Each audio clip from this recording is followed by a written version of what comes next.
can't see them yet.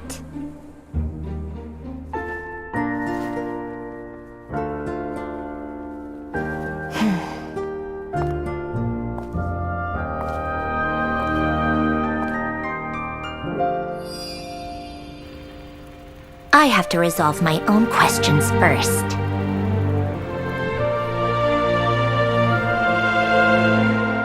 Sandrone.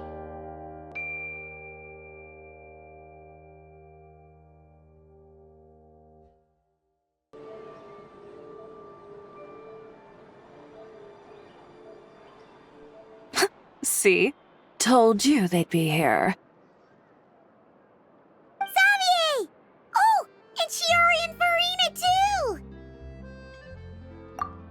Hydro Archon above! If it isn't my darling camera operator and clapper loader! A very happy Fontinalia Festival to you as well! I'm guessing you came back to celebrate with us? Yep. And how about two? Even though the last festival had some unexpected hiccups, making the film was still super fun. Since you're all here together like this, you must be planning on entering the competition, right? Of course! A celebration of the entertainment industry. No one who's anyone would choose to sit this one out. It only happens once a year, after all. Fontaine Fashion Week might be more my speed, but the film festival brings in a lot of orders and boosts brand recognition, so I wasn't going to miss out either. A few new awards have been added this year, too. Best Director, Best Costume Design, oh, and Best Camera Operation. Ooh, sounds like we've got work to do. Come on, tell us! What's Musketeer Pictures film gonna be about? Oh, about that. What's wrong, Xavier? What's with that look? Oh, man. You weren't scammed by some shady investor again, were you? No. Even I'm not naive enough to fall for something like that again. Besides, thanks to the fine people here, Musketeer Pictures has more than enough funds to shoot without investors. And yet problems persist. Huh? What do you mean? Well, we were planning to replicate our past success and shoot a film based on a popular novel. But as we were holding auditions for the female lead earlier today, a striking young mademoiselle wandered in by accident. Her disposition was simply ethereal, the look in her eyes somewhat melancholic. Oh, I wish you could have been there. The awe I felt can scarcely be put to words. You had to be there, friend. No matter where she stood, it was as if her surroundings, even the air itself, turned into the perfect shot. Guess you found your lead actress, then? No, quite the opposite. My script is entirely unworthy of her. I fear it is. Nevertheless, I couldn't help but approach the mademoiselle to ask about her background and what brought her to Fontaine. What did she say? Sadly, she said her best friend was gone. After returning to her own homeland not too long ago, she decided to visit where her friend was from to remember them better. Oh, no wonder she looked sad. Yes, but that's when it struck me. Why not cast her as the lead in a film centered around her search for this old friend? Huh? You're gonna rewrite the whole script?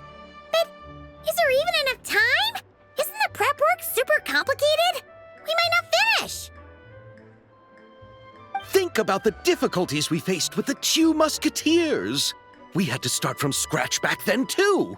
I'd say we're ahead of the game this time. Guess so, but... Don't worry, Paimon. Chiori and I have evaluated the proposal, and we support Xavier's decision. I won't really need to start on the costumes until the cast is finalized, so it's not too much extra work for me. Oh, fair mademoiselles! How can I ever thank you? Finishing the script would be a start. You know, compared to a commercial popcorn flick, I do prefer the idea of shooting a more artistic film. One that leaves a profound and lingering impact in the hearts of the audience. I agree. True trendsetters are the people who dare to go against the grain. Wow! Leave it to Director Farina to have a vision. Honestly, though, the artistic passion of everyone at Musketeer Pictures is inspiring. Anyway, now that we've heard so much about this lead actress, Paimon's gotta know who it is!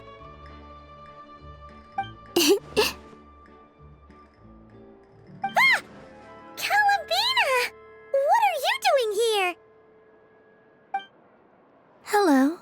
I was just walking past when I heard you talking about me, so I came over. Huh? You know Miss Columbina? Of course! Wait a second. Does this mean Columbina is the actress who inspired the whole rewrite?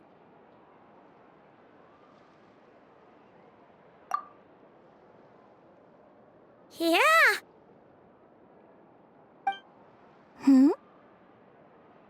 Wait, so did you make the trip by yourself, Columbina?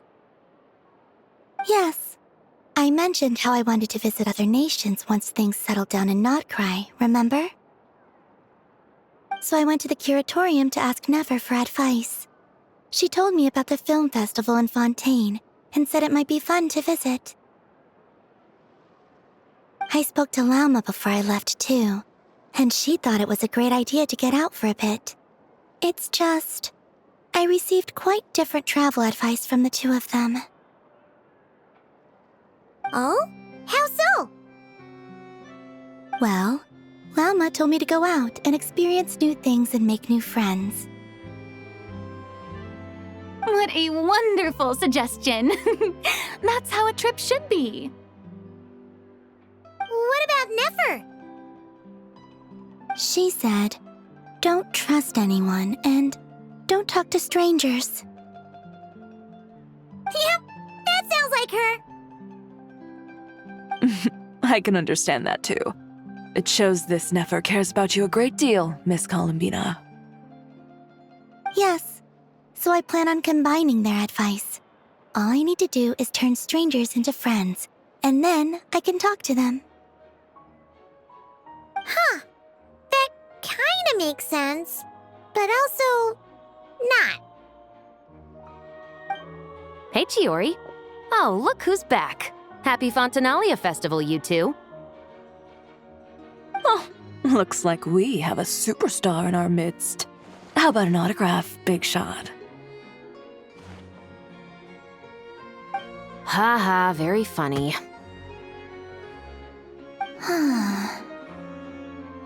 All settled then? Yep, the Duke gave his blessing, and I cleared it with the Udex. During the festival, inmates with good behavior will get a chance to spend some time on the outside. Under the stringent supervision of the Special Patrol, of course. Risley! It's been a while! Happy Fontinalia Festival! Does that mean Veronique and her brother will be at the festival? During a specific window of time, sure. Doesn't hurt to give the inmates something to look forward to. A little sun'll do them some good, I think. This is a friend from your travels, I'm guessing. Thought I heard something along those lines. Right! We should make some introductions, huh? Chevros, Risley, this is Columbina. A friend we met in Notcry. Welcome to Fontaine, Miss Columbina. I bet the weather's been quite an adjustment. Yeah.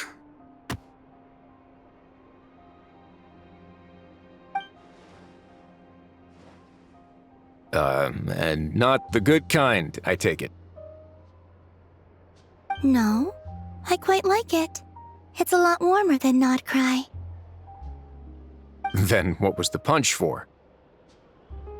Oh, should I not have done that? The flowers that bloom here are so vibrant, and the people are so kind. I just wanted to become friends as fast as possible.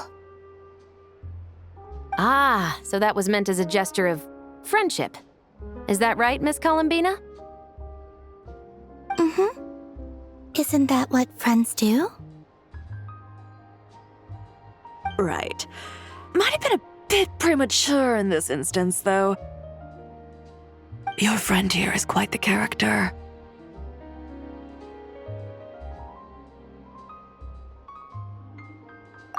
Good thing we said something. You weren't seriously gonna go around punching every single person in Fontaine, were you? No, just the ones I wanted to be friends with. That's not... What Paimon's trying to say is, maybe keep the punches to a minimum until after you're friends with someone. If you say so. You're quite the character, Miss Columbina. So, are we friends? Of course. Any friend of the Traveler is a friend of mine. Yeah. Oof.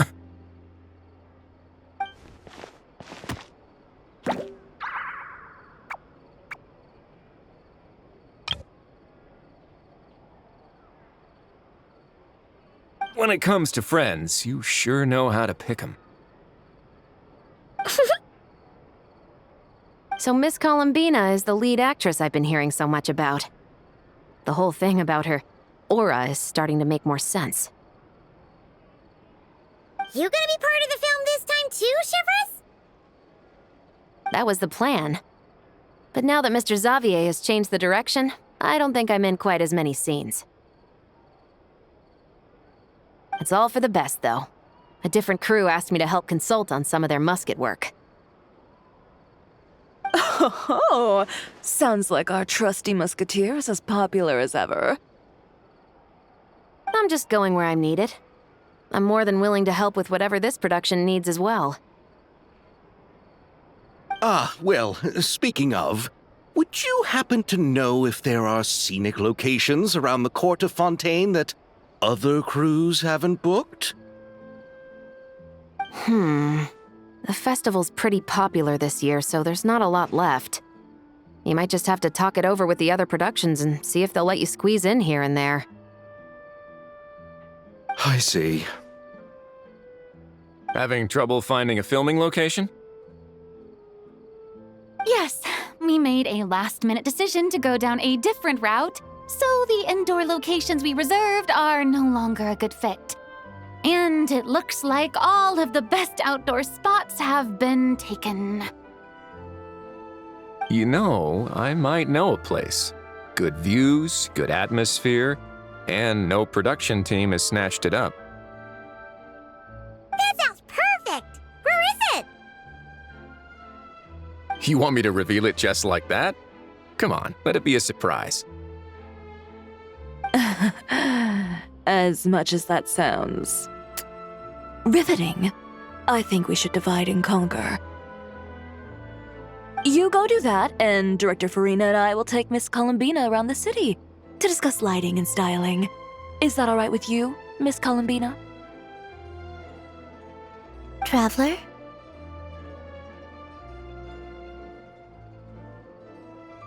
Yeah, everyone here is our friend. So don't worry about a thing and just focus on enjoying your trip. Okay. All right, then the Traveler and I will go check out this potential filming location. It might even give me some inspiration for the new script. I'll leave this to the Duke then. Until later, everyone. Maybe we'll run into each other on set. Okay then. Lead the way, Risley. Paimon's not built for suspense. Let's get this show on the road. Who said anything about roads? Huh?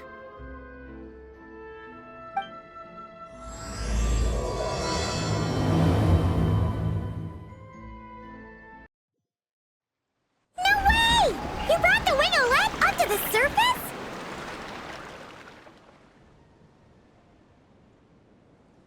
It'd make quite the grand backdrop for a film, don't you think? Paimon's more focused on the fact that this thing is supposed to be underwater, inside the fortress of Meropide. True. And keeping up with the maintenance on a vessel this big is a lot of work. It takes a crazy amount of manpower just to keep it up and running. Oh, Paimon kind of thought it just sat there until you needed it.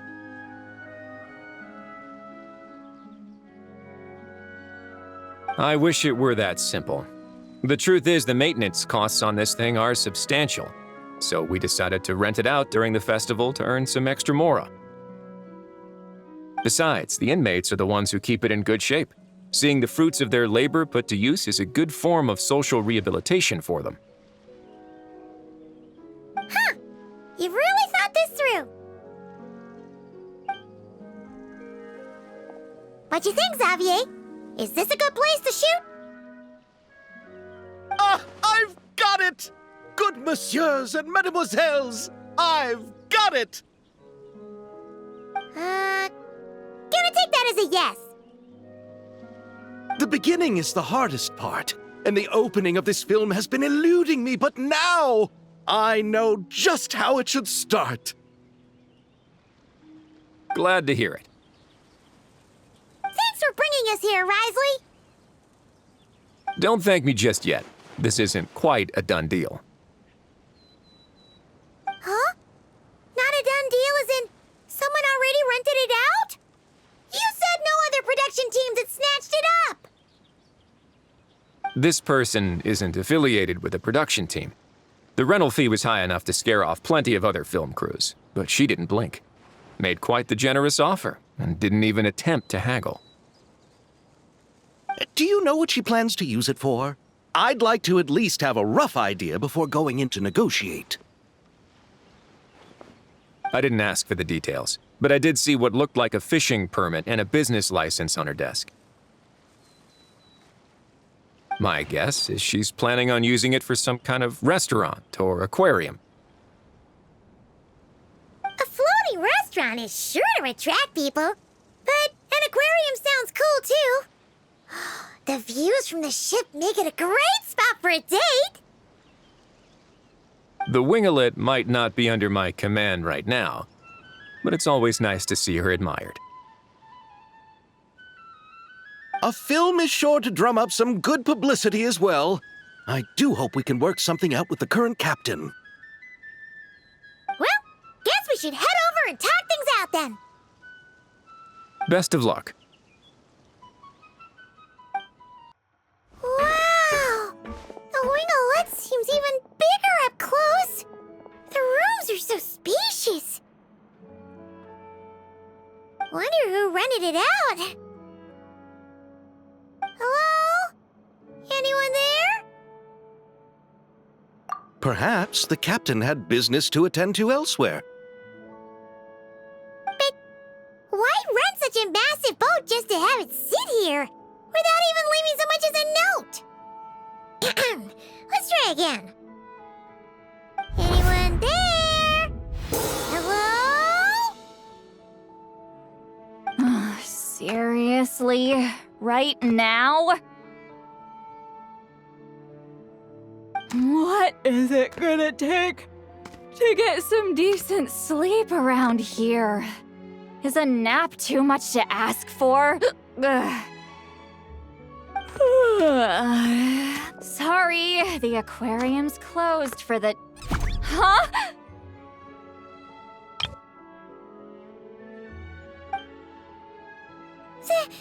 See Lolly? Traveler! Paimon! Hold on.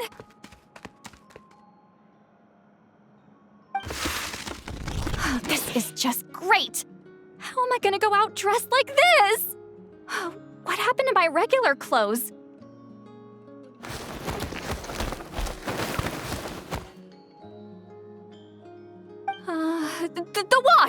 I put them in the wash after I drank too much and fell into the fountain.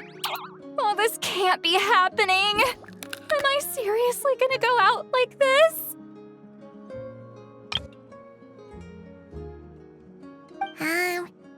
Think we might have caught her at a bad time.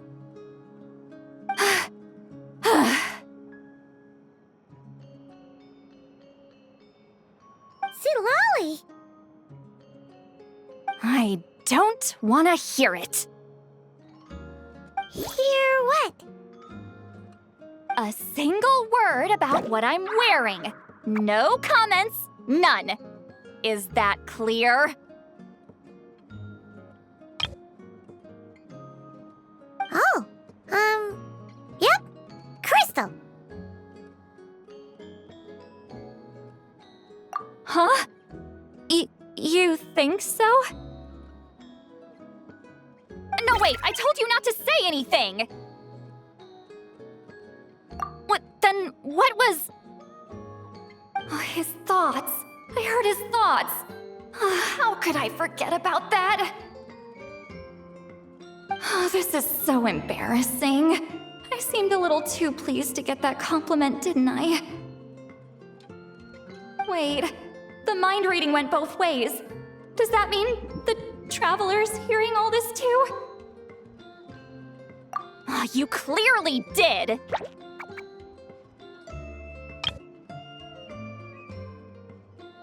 Huh? What did we do? Paimon's not following.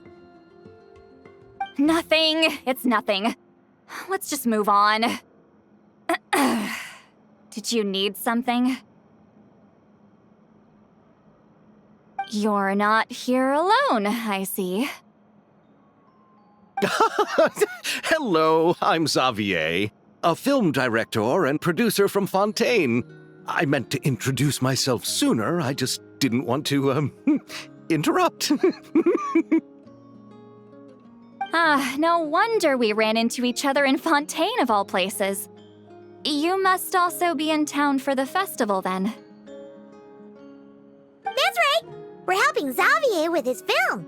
In fact, we were hoping to shoot some scenes on this boat.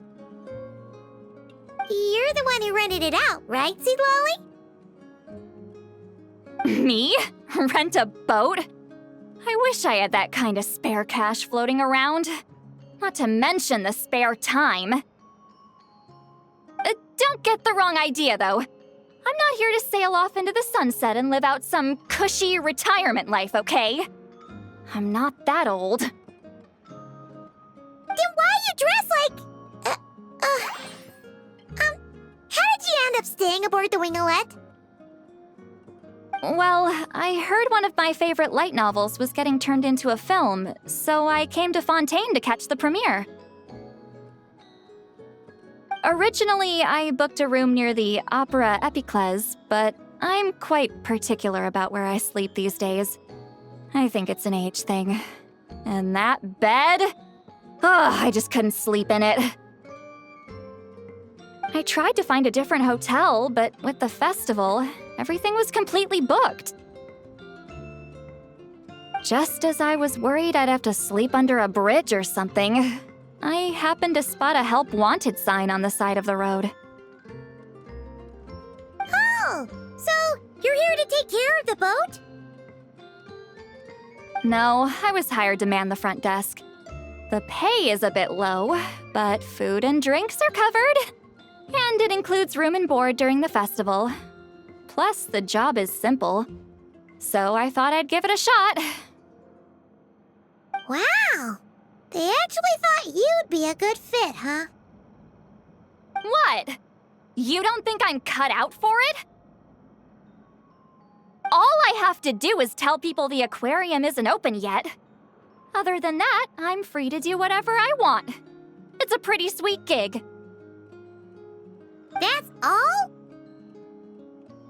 Yeah, I was also kinda shocked. But it's not a lie. Head downstairs and see for yourselves. There's nothing but empty tanks. Not a marine animal in sight. Did your boss mention anything about being open to film crews using this space? Our production was hoping to film on the deck for a few scenes. No. That never came up. You could just ask her. Oh, she's around? What kind of person is she? We should know what we're heading into. She's nice enough, I suppose. Pretty reasonable, too. Even offered for me to move to a bigger cabin if I was too cramped. Back at the Masters of the Nightwind, I'm used to being the one giving orders. But working under her doesn't feel like being bossed around. She seems to respect what I think.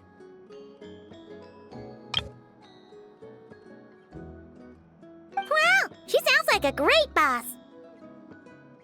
She did tell me she'd rather not be disturbed, though. She's been working on an important project, so I'd keep it brief. Got it. Thanks for the heads up. All right, the captain's quarters are this way. I can take... Wait. But I'm wearing... Ugh, whatever. I doubt she'll care. Just follow me.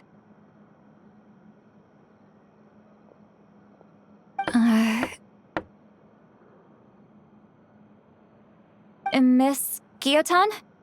These visitors were hoping to ask you about something.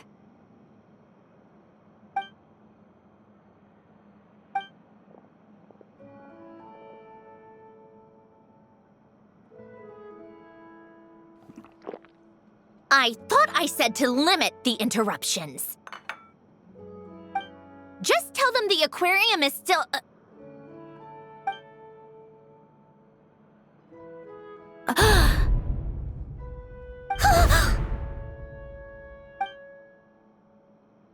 Sandrone?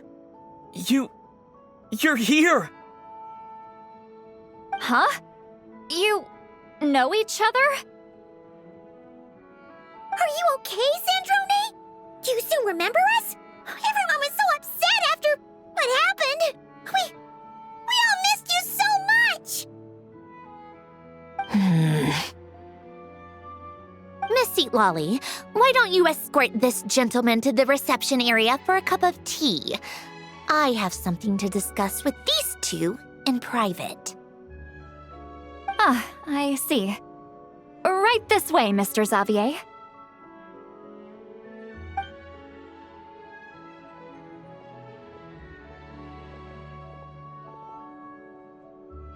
Sandrone? I really can't go anywhere without running into you two, can I? Are you okay? During the battle, your core... It was...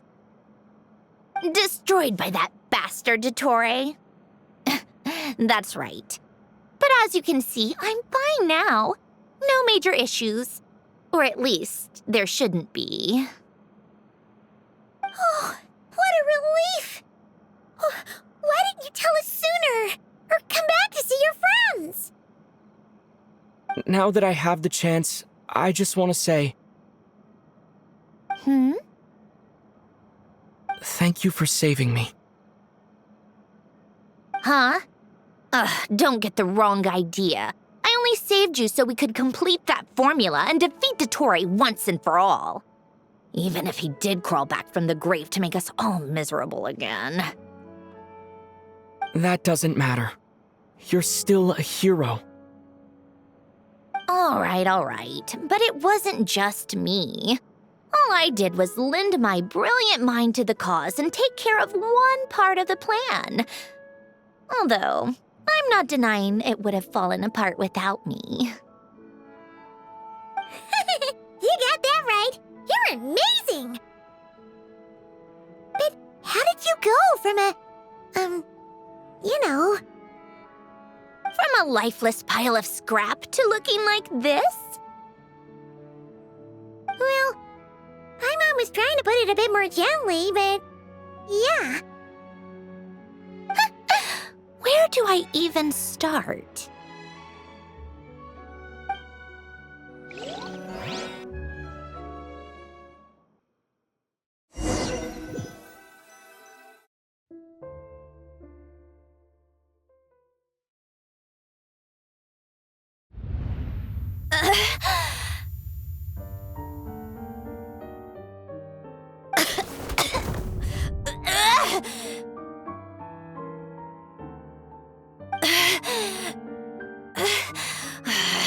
Curse it all! Where am I? Did we do it? How much time has passed? I'm not in one of that lunatic's experimental labs, am I? Wait, Fontaine decor. Books from the Research Institute. Phew. One thing at a time. Initiate self-diagnostics. Assess the extent of the damage. Cut power to compromised, non-essential components. Then reconstruct available action modules. Severe damage to the core. Dottore, you bastard. Polonia?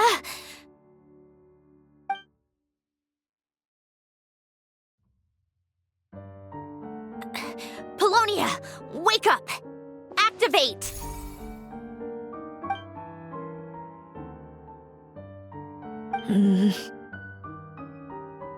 You're in even worse shape than me.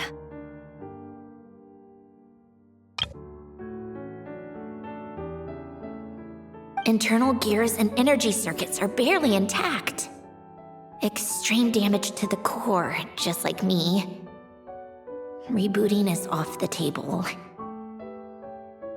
Even if I could repair the damage, I don't know if...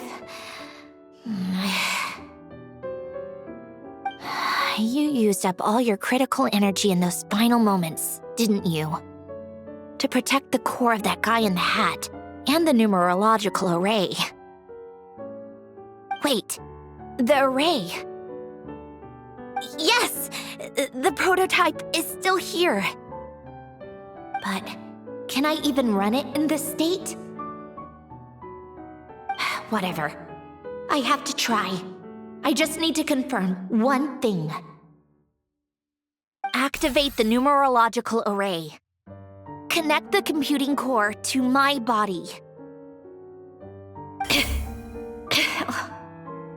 Just like I thought. It needs too much computing power.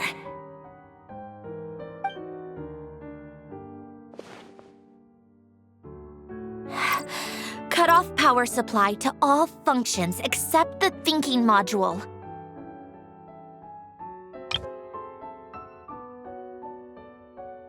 Please, I just need to ask one question. Initiate query regarding the 3 moon sisters. How many living moon goddesses are there in possession of the Trilunar Authority?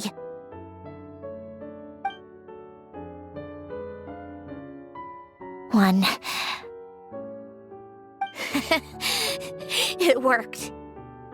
You did it, Columbina. You made it back. But how did I survive? The self-diagnostics showed damage severe enough to shut me down for good. What triggered the reboot? A built-in message, only visible after a core reboot. The final gift. Alen! Were you the one who gave me the second chance? But why now? What activated it? What is that? A vision? Wait, no. It's a stellar linchpin?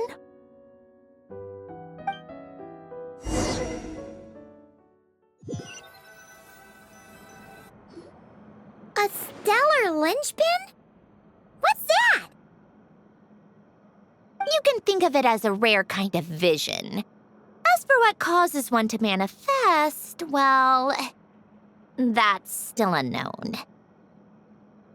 But in Snezhnaya, or in a Fatui's research at least, it It's believed to have some connection to the third descender. The third descender? We knew his remains were used to create the Gnosis, but this is the first we're hearing about a stellar linchpin. You knew about the remains? Right, of course. Look who I'm talking to. Yes, the heavenly principles used the remains of the third descender to create the 7 Gnosis as a means to consolidate the Archon system. Visions result from that same system, so extrapolating from there, it's clear that the manifestation of a vision is also, to some extent, related to the third descender. Still following? For those that wield them, visions serve as a means to channel elemental power. The same is true of stellar linchpins. The difference is that, when wielding elemental energy, stellar linchpin users often exhibit a unique kind of power that seems to come from beyond to that. It's believed that, when a stellar linchpin manifests, impurities from the remains of the third descender get fixed in place. Hence, the name. That's also believed to be the source of the strange power I just mentioned. We've heard that visions can appear when someone has a really strong wish or desire. Stellar linchpins sound kind of similar, so does that mean... Huh? Oh, don't look at me like that. I've never had any grand wishes or aspirations. Just a list of things that drive me up the wall. So if you're asking why this thing appeared, I have no clue. All I know is that without it, the gift Elen left me, this built-in second chance, never would have triggered. The damage to my core was too severe. But thanks to the stellar linchpin's manifestation, it did trigger. And after my core rebooted, I was able to repair the damage to my body. I also managed to import the numerological array, along with some of Polonia's surviving algorithms, into this form. Wait, does that mean Polonia is... Yes. Unfortunately, Polonia is... beyond repair. Oh, we're so sorry to hear that. But you also mentioned something about a final gift? Yes. Elen often spoke to me about wishes and desires when he was alive. I suppose he thought there might come a day when I wished for something, and was willing to sacrifice my own life to fulfill it. So he left me a chance to start over. No, never. Elen once said I was his proudest masterpiece. That might sound boastful coming from me, but it's also an undeniable fact. After Elen died, I started studying how Polonia and I worked. Polonia is essentially a computational machine, so it wasn't difficult to figure out the mechanical principles there. But when it came to my own structure, that's when Elen, the Lord Artificer's true greatness, struck me once again. I attempted to imitate it when I created Catherine, but in the end, she turned out to be nothing more than a superficial replica. What? But his creation skill, Catherine, is super impressive. We were shocked when we first found out she was a puppet. No, she's nothing compared to what Elen was able to create. Some of the mechanical principles of my own core are still a complete mystery to me. Keeping that gift hidden wasn't even a challenge for him. Just a shame I had to waste it on fighting Dottore. I just couldn't stand the thought of him coming out on top. If you put it that way, the world owes me a whole lot then, doesn't it?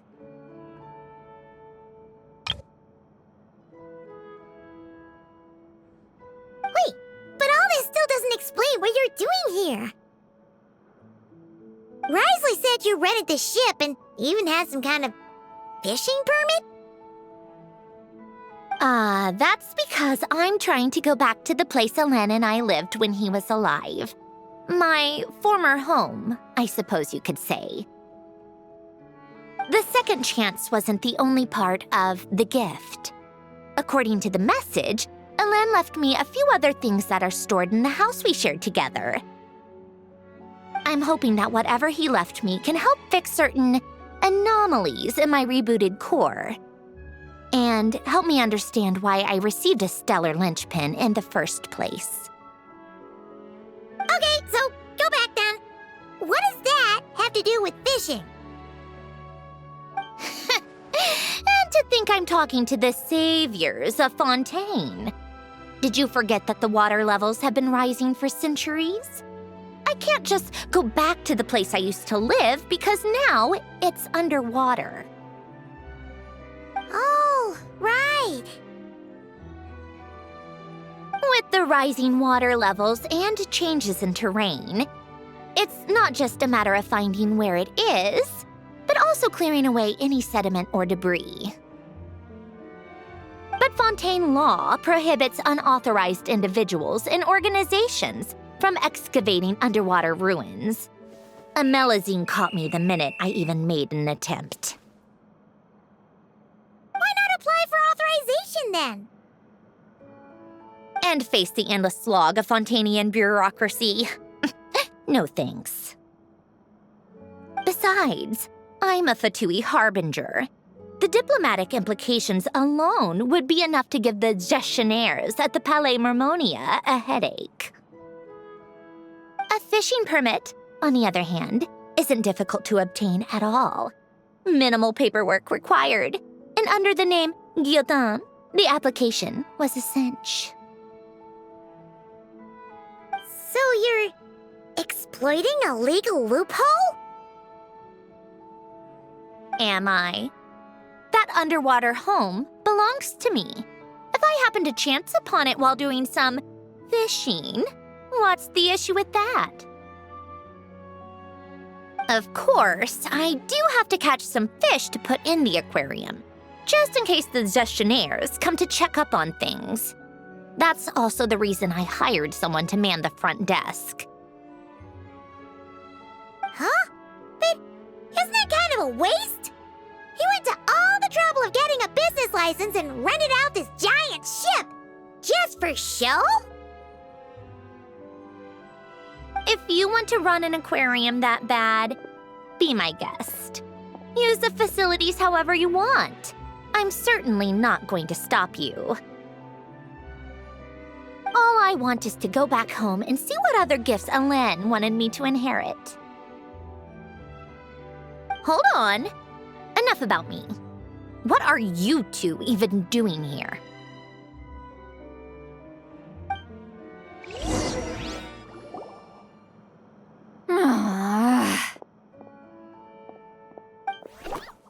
Seriously? They've been in there forever.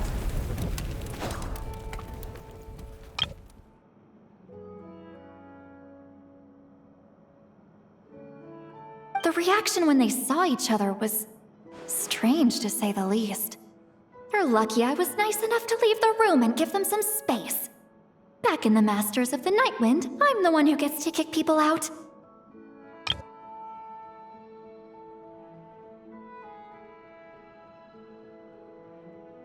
I just want to know what they're talking about. Should I cast a little eavesdropping spell?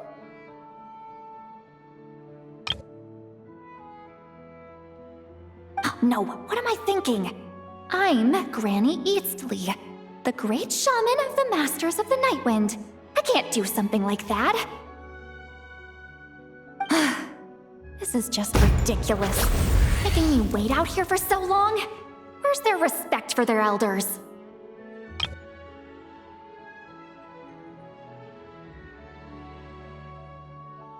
Oh, here they are. Were you back there arguing or something? What took you so long? The two of you are already acquainted with Miss Guillotin, then?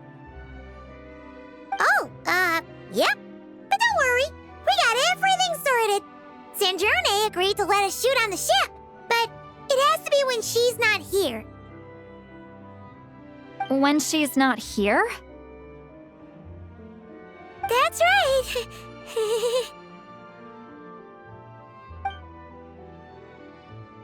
You'll excuse me if I didn't exactly ask for this little reunion. I wasn't planning on seeing anyone. Like I said, my core is severely damaged. Even with the gift, there are anomalies that are making things unstable. I don't even know if I can continue to function without issues. So the priority is to fix these anomalies and get answers to my own questions. Then, I can see the people that need seeing. Anyway, just let Sandrone know when you plan to film Xavier, and she'll, steer clear. I do hope I'm not causing Miss Guillotin too much trouble. No! She just wants to keep a low profile for her own, complicated reasons. She doesn't want anyone else to know she's here. Understood. I'll be sure to keep that in mind. Oh, and see Lale? Huh?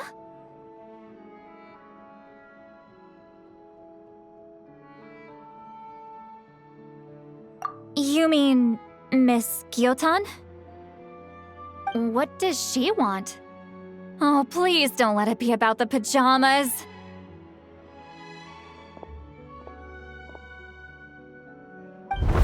What? The 7th of the VIII Harbingers? Why are you telling me all this? I asked the traveler about you, and I've decided it's best to be open in this instance. I can understand if you would rather not work for a Harbinger. Regardless, the room on the ship is yours to keep. You're an acquaintance of the traveler, and I plan to honor that. Wait, she's actually nice? It's not a problem. The captain also worked for the VIII, and he helped Natlan a great deal. We know that there are good people among your ranks.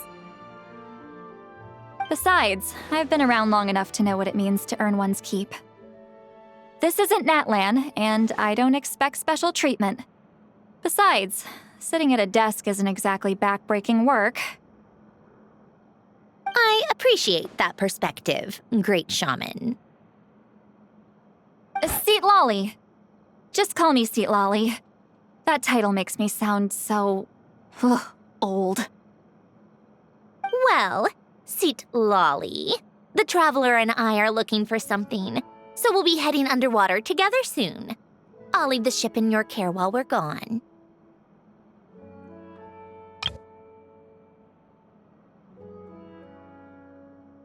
Together? How often? Not too often. We're heading out in a bit, but I'll be available if you need something. You couldn't, go alone?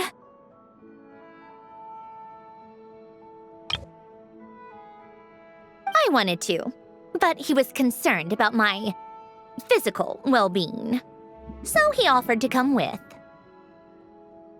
Guess my mental well-being means nothing then. Huh?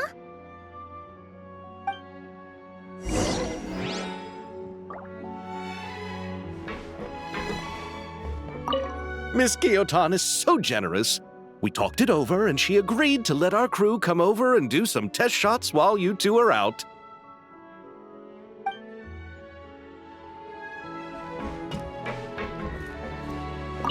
Just be quick about the whole thing, okay? All right. Our first stop is the Beryl region. After Alain left the Fontaine Research Institute, he lived in seclusion somewhere around there.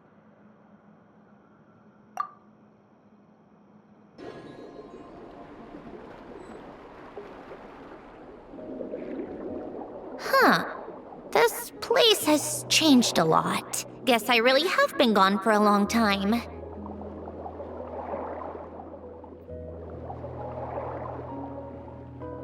look around and see what we can learn. Oh, and don't forget to catch a few to take back. We need to keep up appearances, remember?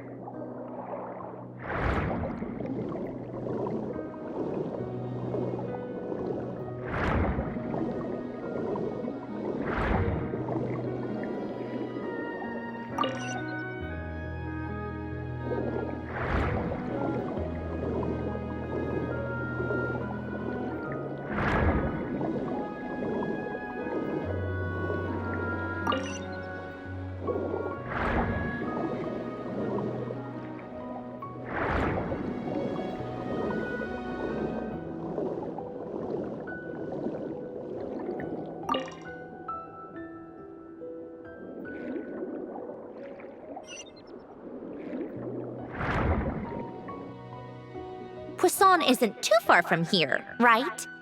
It's all a bit nostalgic, I guess. Back when I lived here, all this was still above water. All right, I have a general understanding of the terrain changes and sediment accumulation. We can stop here for now.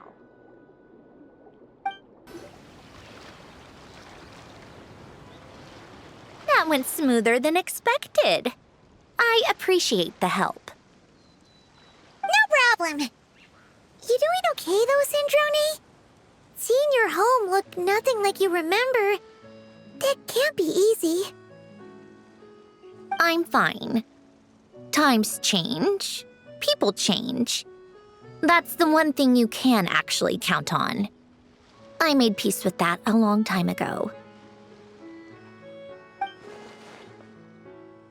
You should head back and put them in the aquarium tanks.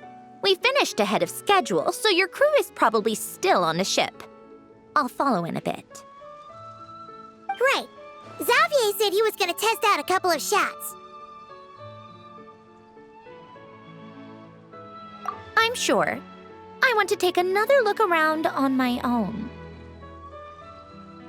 Okay then. Want us to let you know when the filming is done? No need. Columbina relies on Kuvaki to perceive her surroundings.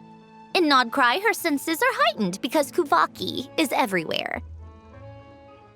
But here, as long as she doesn't activate her abilities, her range of perception should be equivalent to an average person's line of sight. I figured that out back in Snezhnaya. That's oddly specific. I have hiding from her down to a science. So, what? Things might be a bit different now that she's merged with the Moon Sisters, but I doubt there's been a drastic change. The point is, you two can head back. Don't worry about me. Okay, if you say so. Come find us on the ship if you need anything.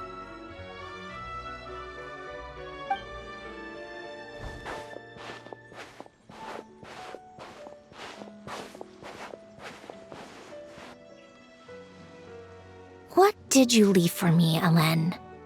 Did you know I would come back?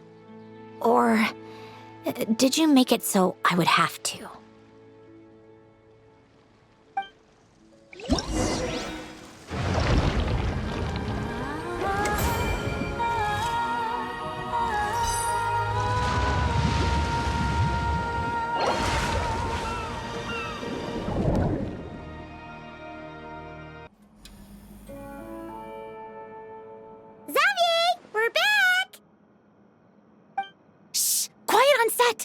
They're filming over there.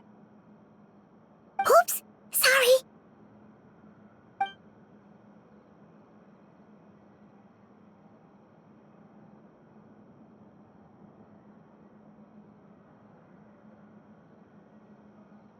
What's your take, Detective?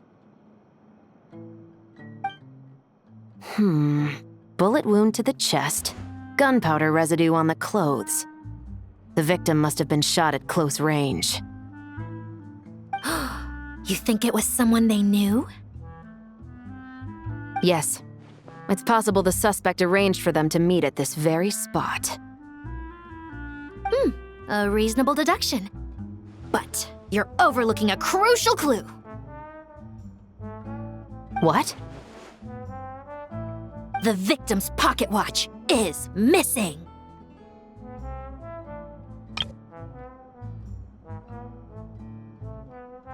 And cut! I think we got it! Good work, everyone! Phew, finally. Acting was nerve-wracking for me when I first tried it too. Just loosen up, and you'll get used to it in no time. Chevres! Charlotte!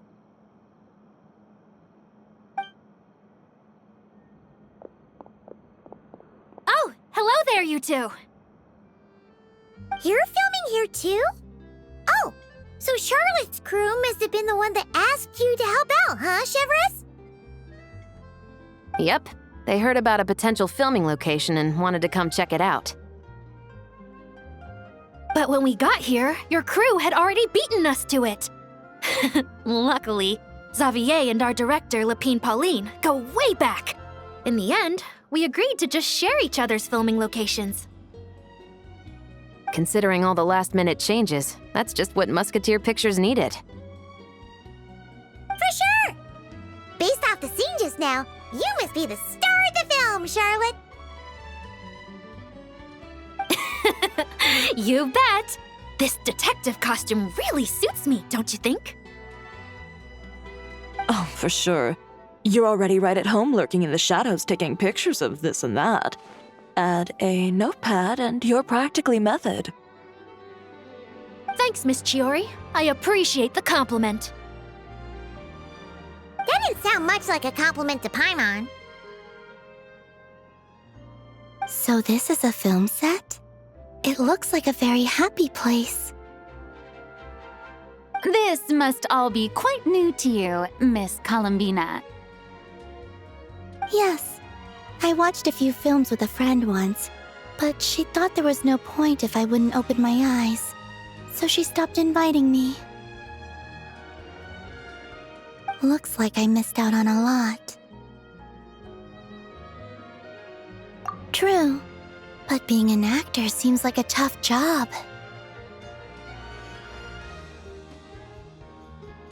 Huh? Most people would swap lives with an actor in a heartbeat. The lifestyle is so glamorous, and the pay is more than generous. But they have to act out lives that aren't their own, with the whole world watching on in judgment. If they don't do it justice, it must feel like they're letting people down. That's exactly how it feels. This young lady has quite the unique perspective. Well, that's true. But these actors are here because they want to be and they think it's fun. Most of them, at least. Not to mention, the film we're shooting is based entirely on you, Miss Columbina. You just need to be true to yourself. I don't have to pretend to be someone I'm not? Not at all. Authenticity is what we're after. For example, this first scene opens with you on the boat, sailing to your friend's homeland. You just need to think about that moment in the story and picture how you would feel. Oh, okay. We're all here? Wonderful! Let's head to the deck and get shooting. Oh, and this is for you, dear Paimon, your clapperboard. Whoa! Is this the same one Paimon used for the Two Musketeers? The very same. I saved it just for you. Thanks, Xavier! Feels like being reunited with an old friend. Of course! That said, I have a different job in mind for you this time, traveler. Our film is focusing on a single protagonist, so conveying the subtle changes in her state of mind is of the utmost importance. In addition to the actor's own performance, another way we can convey that is through lighting. Huh? But there's already a lighting specialist, isn't there? Yes, but it's clear the Traveler and Miss Columbina share a deep bond. You might have a better chance of understanding her frame of mind in certain scenes. Oh, that makes sense. So, what do you say? Willing to take on the role of lighting specialist? Then we'll combine them! You can be the chief lighting and camera specialist! Ha ha! It's settled! I leave the job of translating our leading lady's inner thoughts in your capable hands.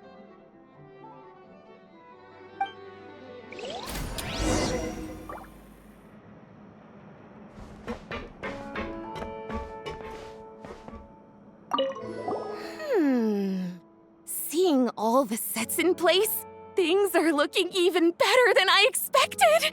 The actors are doing great too. Editing it all together is gonna be a piece of cake. Bet I can finish it in one night. Hi, Lapine Pauline. Hey, you're back! The timing couldn't be more perfect. If there's one thing you absolutely can't miss, it's the Fontinalia Film Festival. And you're a director this time. That's so cool. It's all thanks to my apprentice, Ninette. She's the one who told me to read Great Detective Herlock in the first place. And then it struck me. This would make a great film. What about your savings, though? You didn't... Yep, I went all in. Paimon was worried you'd say that. Oh, relax. It's different this time. I met director Xavier back during my camera outsourcing days, so I got to know the industry a bit. I know exactly what our film needs and what the fans want to see. So be sure to check it out. I'm confident we've got a winner on our hands. Sounds like it.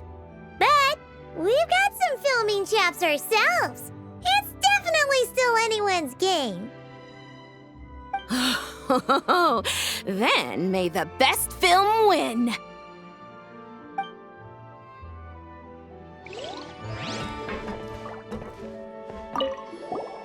Oh, I didn't expect to run into you two on set. Happy Fontinalia Festival. Nice acting back there, Charlotte. Thanks. I'm, usually the one behind the camera, so it's actually pretty nerve-wracking being the center of all that attention. But I've known Miss Lapine Pauline for quite some time, so we work really well together. Miss Lapine Pauline prefers to assign roles based on our own personalities. She'll even adjust the script to make it a better fit. The scene from earlier was just me and Chevres, but Navia and Emily are also going to be taking part. Ooh, that's quite the lineup. Your film's leading lady also seems like quite the score. Just on first impressions alone, it's clear she's someone special. Guess we'll just have to wait and see who wins Best Picture and gets to go home with the Farina Award.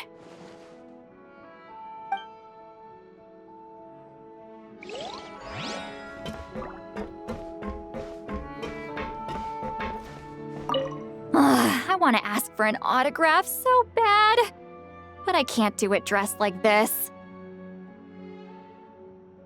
The cast of Great Detective Herlock. Duh! I came all the way here just for the premiere. But I didn't expect to end up on their film set. My laundry just won't dry. The weather here is too wet.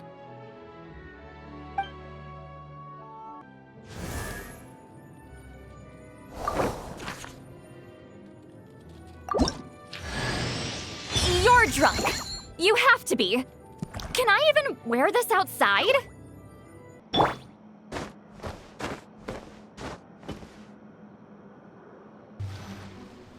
All right, without any further ado, it's time for production on our film, A Homecoming, to officially begin!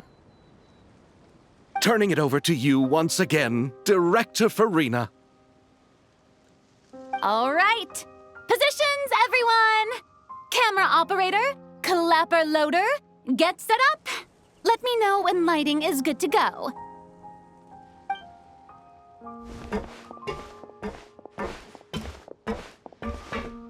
All you need to worry about, Miss Columbina, is hitting your mark.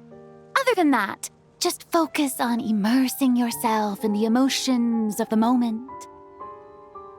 Okay. Good. Lighting, are we ready?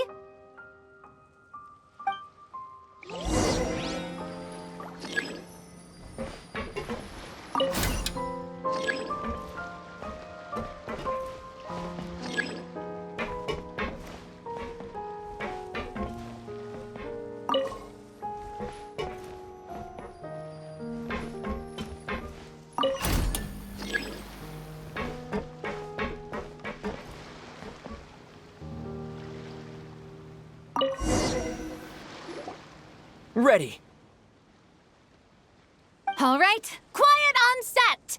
3, 2, 1, action!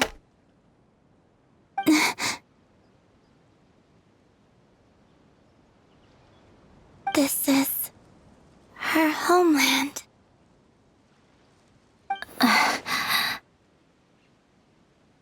Columbina.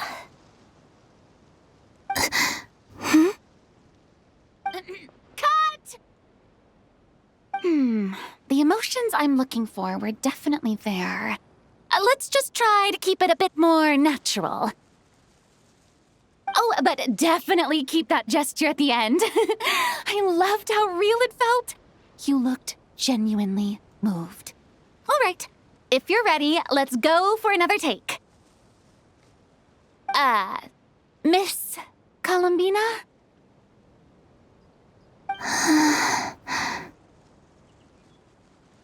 That presence, it kind of felt like Sandrone?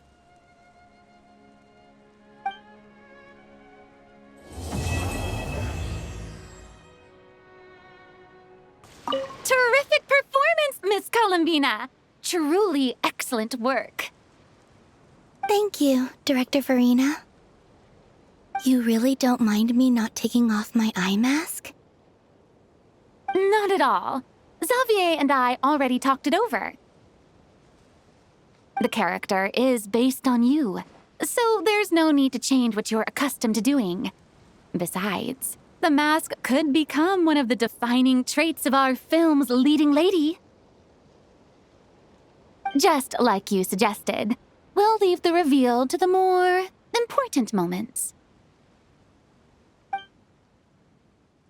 Hey, Columbina! Nice acting back there. Did you have fun? Yes, it was a very novel experience. The feeling of working together to accomplish something was also quite enjoyable. Glad to hear it. Paimon wanted to ask, though, how much does Xavier know about the whole moon goddess situation? Oh, I didn't tell him that part. Nefer and Lauma rarely agree on anything, but they both advised against revealing that to people. So, I didn't share anything about that with Xavier.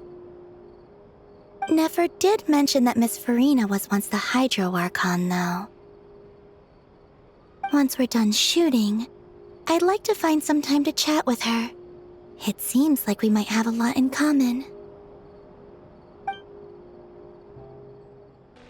So, you've heard of this Lord Artificer? You haven't? Oh, of course I have. That was just a test. Right. Well, he revolutionized clockwork mecha and invented Numa Usia annihilation energy. He was also the founder and first director of the Fontaine Research Institute. In fact, most of the clockwork mecha in the court of Fontaine are based off of his designs from hundreds of years ago. Oh. Still sure you've heard of him? course. You just know more of the details. Anyway, are you going to see this film? If I have time. Well, let's go together. Huh. This name, though. Elaine Guillotin. Guillotin. I feel like I've seen it somewhere recently. Sandrone said that if everything goes smoothly, we should be able to pinpoint the exact location of her home today. Let's head to the Wing Alana and meet up with her. Ah, you're here. We should get going then. Xavier and the others should be filming soon. How's it going? Have you managed to figure out the location of your home yet? I've narrowed down a few potential locations. We just need to take a sample from each one. Once the equipment analyzes them, we should know the exact location and where to find the entrance. Great! We should get started then.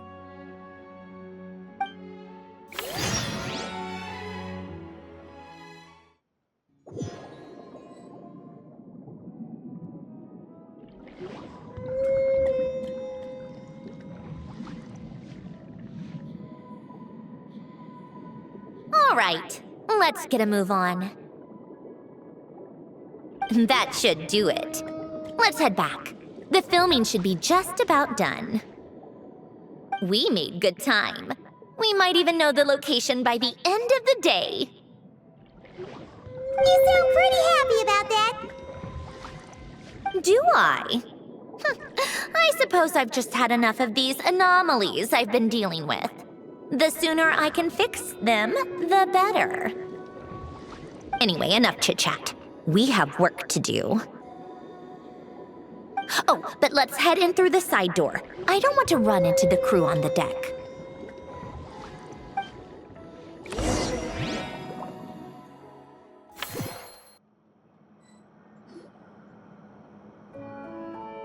All right, now we just need to wait for the results. Since we have some time to kill, I suppose I might as well see how this aquarium of yours is coming along. You seemed quite enthusiastic about it, after all. It's really coming together.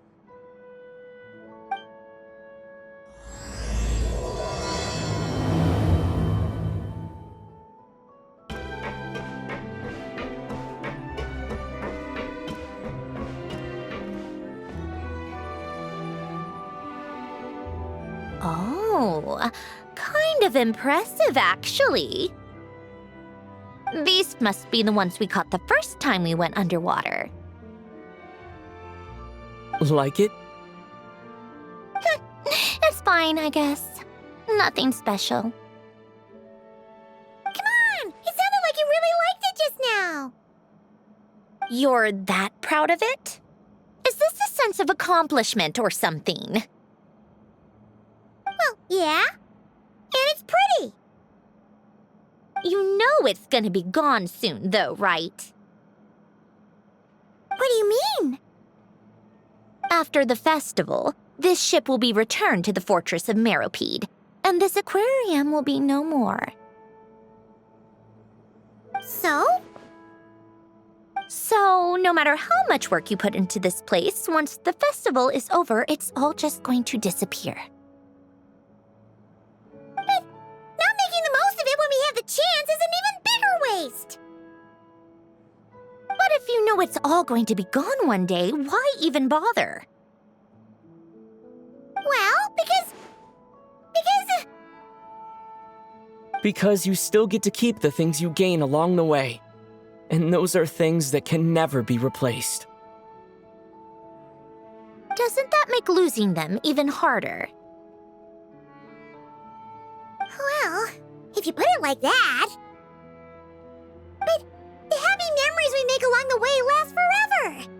You just have to take a more glass half full perspective. Not to mention, everything we do here is going to be on film, so it'll still live on in some shape or form. And when you look back on it, only happy memories will come to mind? So it's about finding joy in the process itself. Traveler! You're back already? What's wrong with that? You say that like it's terrible news or something. How did you get here? I didn't see you on the deck. Oh, never mind. We need to help Miss Guillotin hide ASAP. The crew is heading over here to shoot any second. What? They should be done by now. There was a mishap earlier that cost them some time. I was waiting on deck so I could warn you the minute you showed up. Anyway, you should head back to the captain's cabin right away. They're gonna be here any minute now. Finally! That's a wrap for the scenes on the deck. Wouldn't have taken half as long if the wind hadn't snapped our equipment in two.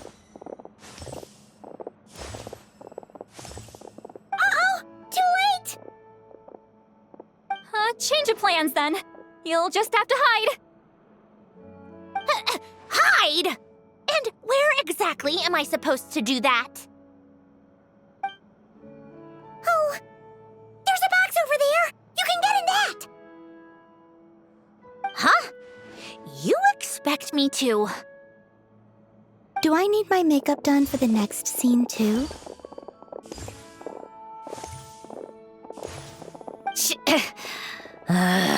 For the love of... Let me see. Maybe just a quick touch-up. Huh? Traveler and Paimon? What are you doing here? I thought you took the day off to take care of something. Huh? Oh, well, it didn't take as long as we were expecting, so we came back early. What about you guys? You're still not done shooting for the day? No, we ran into an issue that, set us back. It meant Miss Charlotte's crew wasn't able to wrap either. We both still have scenes to shoot in this aquarium. Oh, that's not ideal. For several reasons. Let us help then. The sooner we wrap, the sooner everyone can get some rest. All right. Thanks, you two. Miss Charlotte's crew can go first then. If I'm not mistaken, you still have a night shoot later. Thanks, Director Farina! Of course. Fellow artists should help each other out where we can. Agreed. Well then, camera, lights, get set up. Actors, give your lines a quick once-over. Let's try to get this in one take.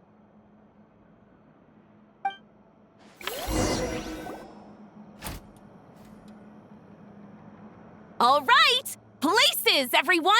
And 3, 2, 1, action! So, the story ends like this. But when Duke Saint Germanus departed, he clearly said that everything was beyond redemption. Huh? That sounds familiar. Wait, it's from that novel I came across while researching the numerological array. He's only a genius when it comes to mechanics, and everything else, he's just an ordinary person. Huh? What was that noise? Whatever, I'll just fix it in post. Miss Jacoba, please don't speak as if I were the accomplice. Not so hard. This box isn't sturdy enough for that. This is why I keep saying, don't put too much trust in Clockwork Mecha. Unlike humans, machines don't have a heart.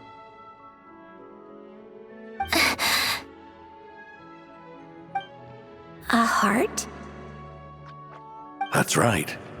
It's what's on the inside. It's also referred to as someone's soul, or likened to free will. You can think of it as a person's core, what makes them unique. In general, though, people don't believe machines are capable of having a soul. You said my emotion module was faultless. It is, but that's not quite the same thing. Do you think I have one then? A heart? I don't think so. I know so. The question is, do you recognize it within yourself?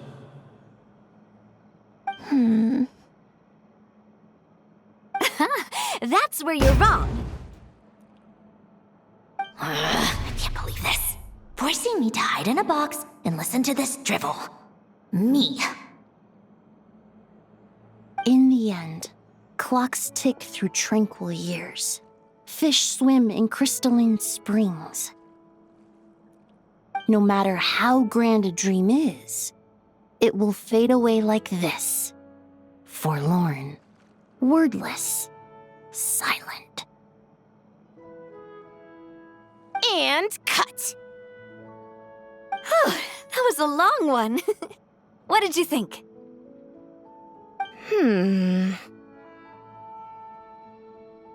If she makes them do another take, I'm going to flip a lid. And not just the one to this box. Oh, there were some weird audio things going on, but acting-wise, it was great. It's a keeper. Perfect. That means I can get out of this box. it's our turn.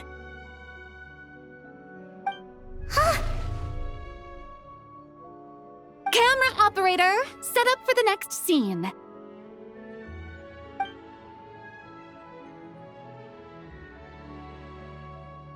In this one, our protagonist peruses an aquarium in a foreign land and gets swept up in memories of her friend.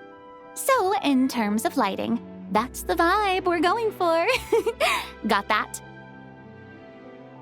Shoot. Paimon thought there would be a break and Sandrone could slip away.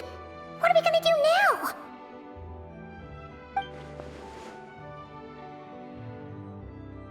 Break a leg!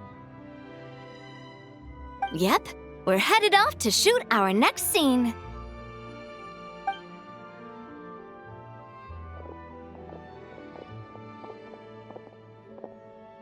All right, quiet on set. We're about to start rolling. Ready, Miss Columbina?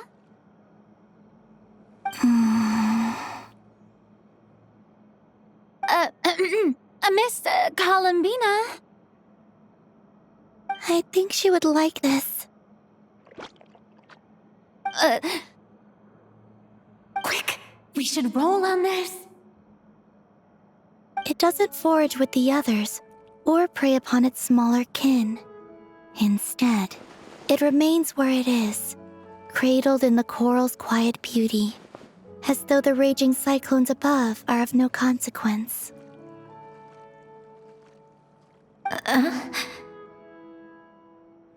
And yet, she still stood before the cyclone in the end. So I think that story has it wrong. She is no different than us. She has a heart.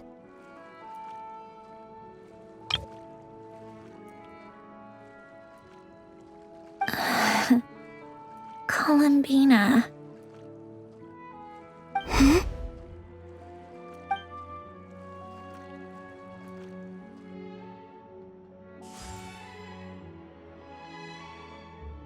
Uh-oh, is she onto us?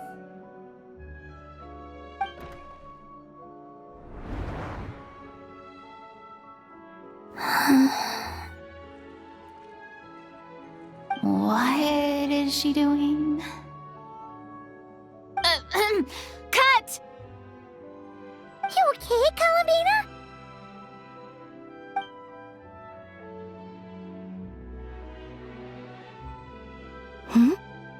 Oh, yes.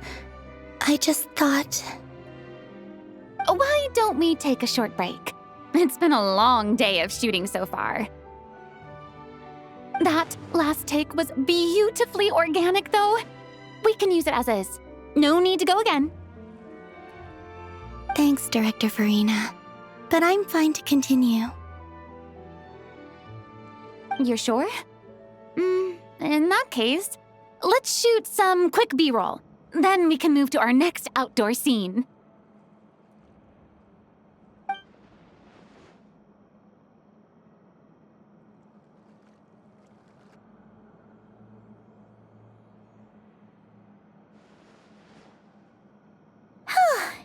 We're in the clear this time.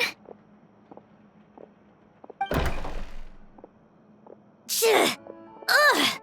Absolutely suffocating! You okay, Sandrone? Right as rain. Come on, let's go check the test results. It's time for me to go home.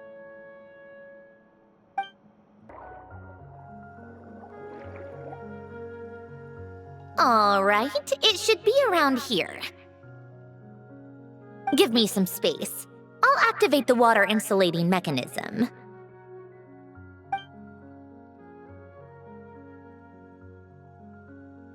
The what? Hélène, much like Renee, had long predicted that the water levels in Fontaine would rise. Thanks to his expertise in mechanics, he was able to implement a few simple measures to protect our home from flooding. I told him there was no need, that I would just move when the water rose too high.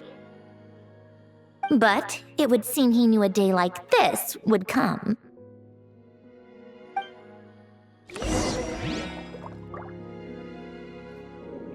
All right, the silt has been cleared away.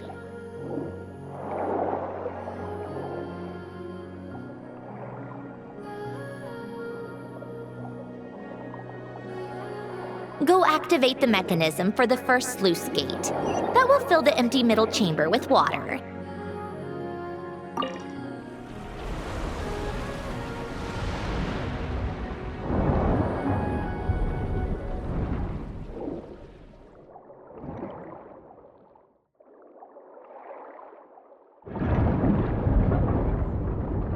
All right, now turn on the drainage mechanism in front of the second sluice gate, and this chamber will become empty once again.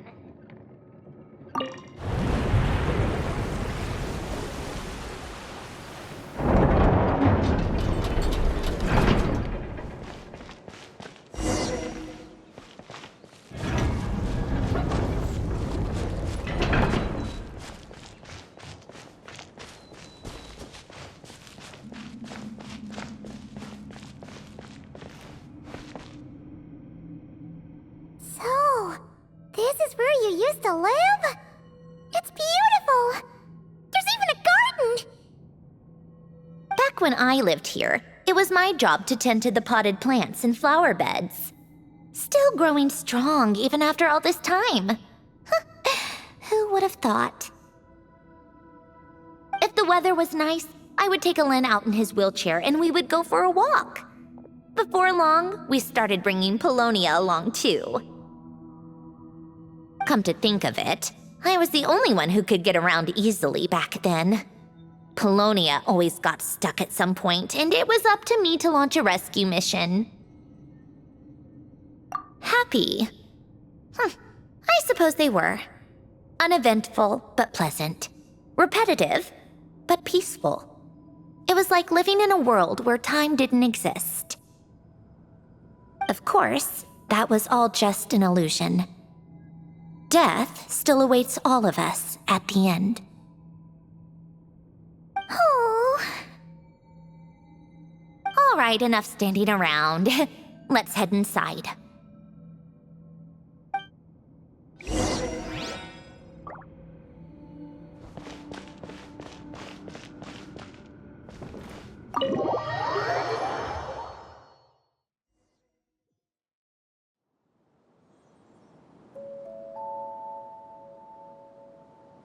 Yep, this place is exactly how I left it.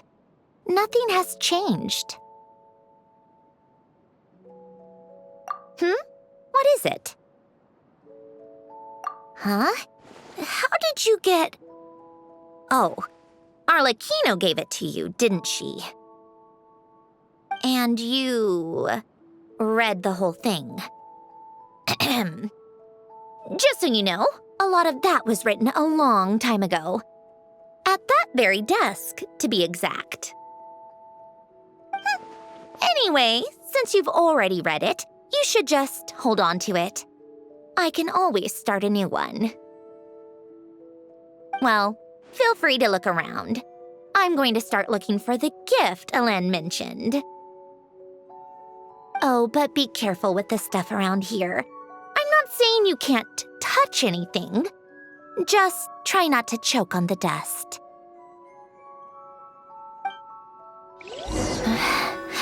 Polonia.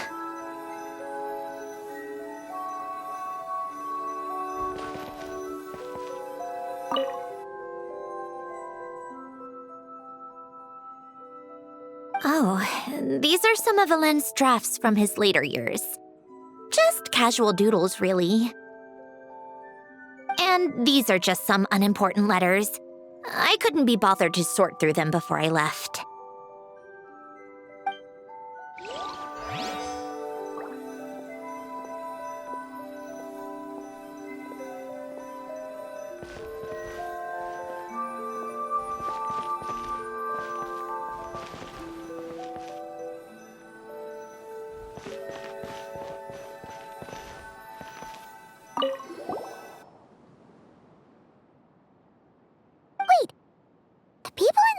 Look kind of familiar. Oh, this was taken when Alen and Renee were both still at the Fontaine Research Institute. Before their falling out. In his later years, Alen would often sit by the fireplace and stare at this picture, wearing an expression somewhere between guilt and longing. He said he sometimes regretted not helping his friend when he needed it most, even if just to stop him.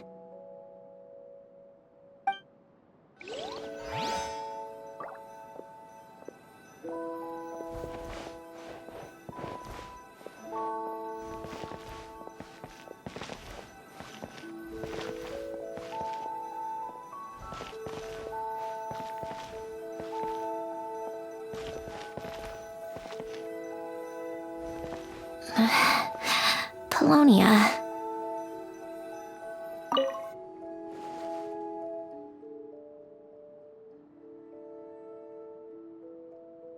This was Alen's workbench. Later on, of course, it became mine. It's where both Polonia and I were brought to life.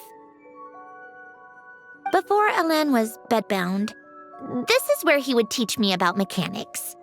I would sit and listen, chiming in with questions here and there. Later on, when he got too sick, I took over and would work on Polonia here.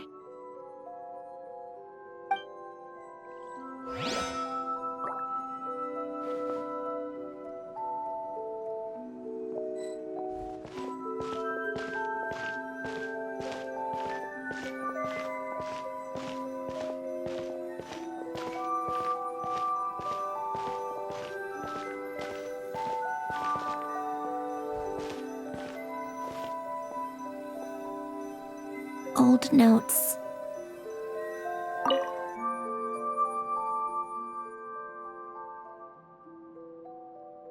Oh, I played with these when I was little. During the first few months after I was created, I mean. At first, Alen and I would play together, but it didn't take long for me to become unbeatable. So, Polonia and I played together instead. Yeah, these don't look like Paimon's kind of games. Logic and math puzzles? Those happen to be my specialty. It's been so long. What do you say? Should we play a few rounds? Let's go with this one. The gears on the left are stacked from largest to smallest. The goal is to move them to the other side in the fewest number of moves. Just remember, you can't stack a bigger gear on top of a smaller one.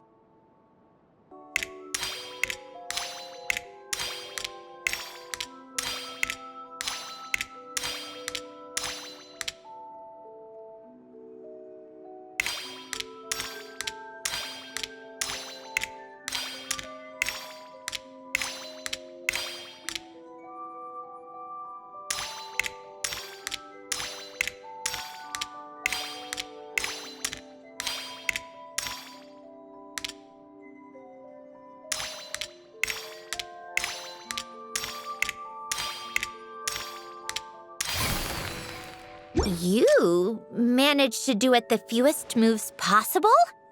Huh, guess we can add puzzles to the list of things you're surprisingly good at. Well, what did you think of the game? You showed quite a bit of promise, too. We should do this again sometime. There are other puzzles we could try.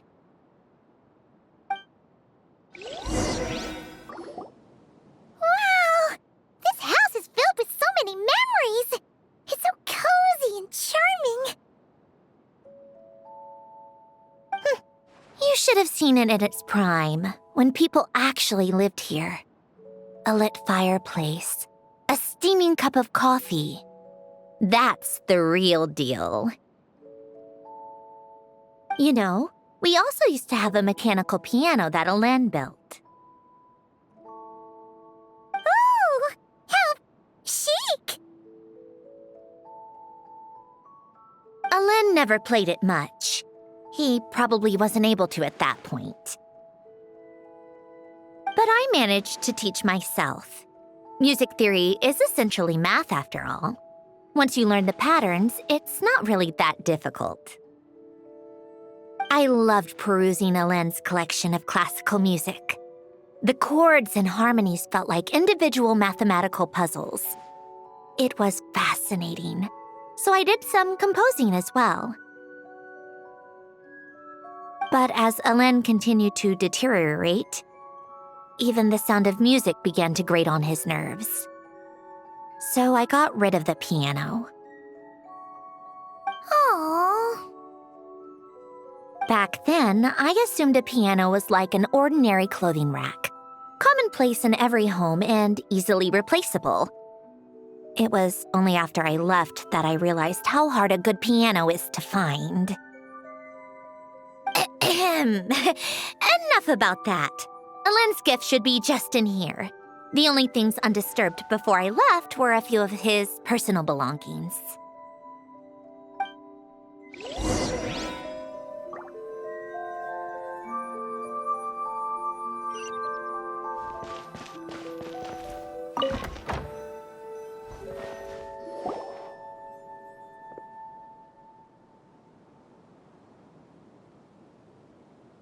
Wait, there's a hidden compartment at the back of this box. Looks like it's locked with some kind of gear mechanism. Knowing you, Alen, I'm guessing it goes like this, then like this. Got it. Am I a genius or what? Let's see here. A box? Well, you gonna open it?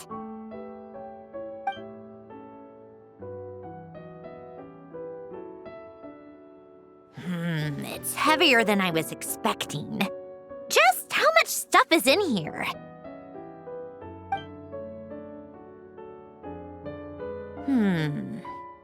A letter? And a bunch of junk underneath it. None of it seems that important. Wait a second. This should be it. A cube? It's a multidimensional algorithmic core. Alen would use it to store information. Only Polonia and I have access. All right, I'll start looking into the core and the letter. Feel free to go through the rest of the stuff and see if there's anything useful.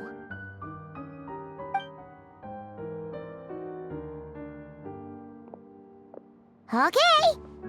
Hold on. There's another picture in here. This one has writing on the back. A snapshot of you playing among the plants shortly after you were born. You seem to like these flowers a lot. May you grow and flourish just as they do. Huh? Wow! Look how happy you are in this picture. You've changed a lot since then, huh? What's that supposed to mean? Just that you come off kind of aggressive sometimes. Or, annoyed at everyone around you? Well then, people should stop being so annoying. It's not like I'm the one with the problem. Of course not. Oh, here's something else. Looks like a piece of paper torn out from somewhere. Today, I solved another math puzzle and made a breakthrough on a construction problem the Institute has been stuck on for years. Am I a genius or what? No, wait, that's From now on, I should have people address me as Her Highness the Clockwork Princess, Unraveler of all reason. Nope. No more of that.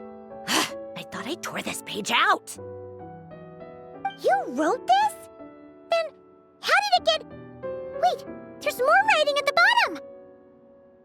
You seem to have developed a distaste for this particular entry, considering I found it in the trash. I'm sorry, but I could not help but hold on to it. Forgive me. Lynn! Don't be embarrassed. Everyone goes through a phase like that. Nonsense! I wasn't even the one who wrote that. It must have been Polonia. That's enough. I told you it was Polonia.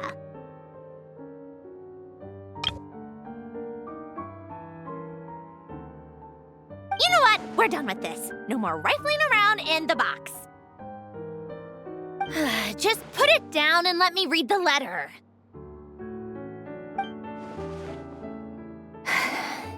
To my little clockwork princess.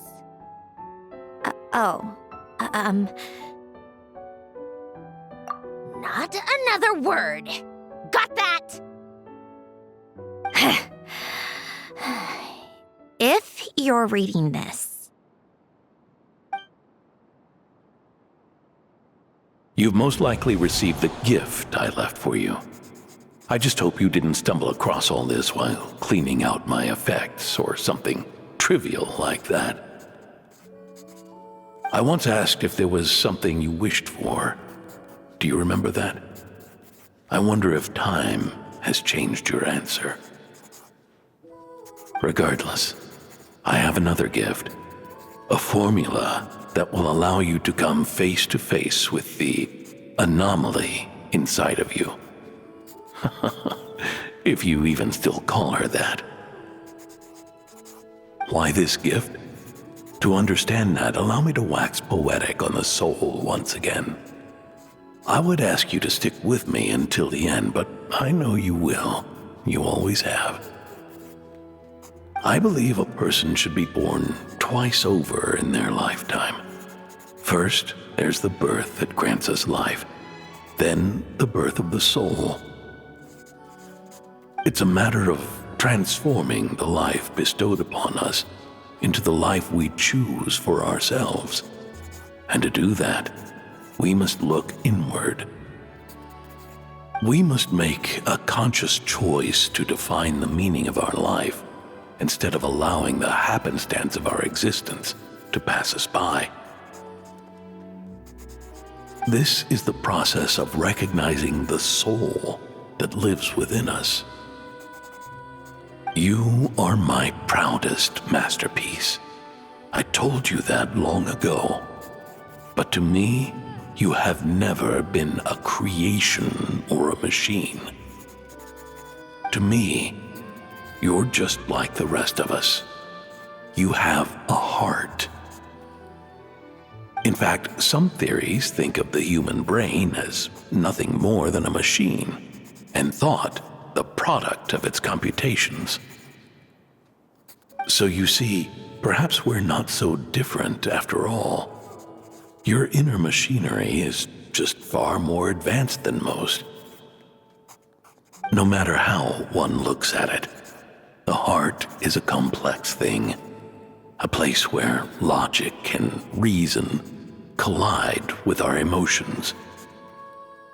Your computational capacity allowed you to become sentient and develop logical reasoning, but it also granted you something that, on the surface, might seem contradictory: emotion. Emotions and logic often clash with each other, and those instances of discord can accumulate over time. That is the source of what you refer to as the anomalies within you.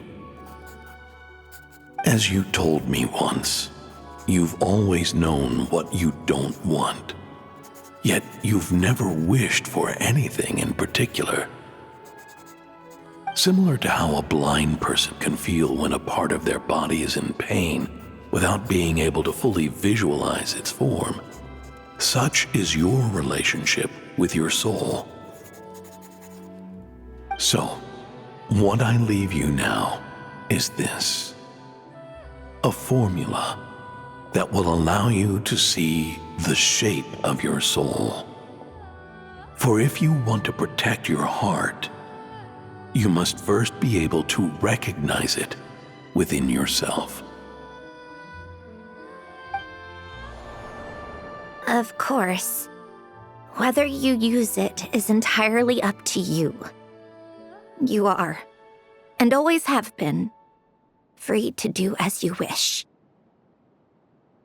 Regardless, whether by my formula or some other means, I trust you will know your heart one day. You always were a fast learner, and the smartest person I've ever known. Ellen. Oh. I'm fine. I've already figured out how this formula works. Let's get out of here and then we can use it. You made up your mind already? You're gonna do it? Why wouldn't I? Resolving the anomalies within my core is the reason I came here in the first place. No, I can do this on my own.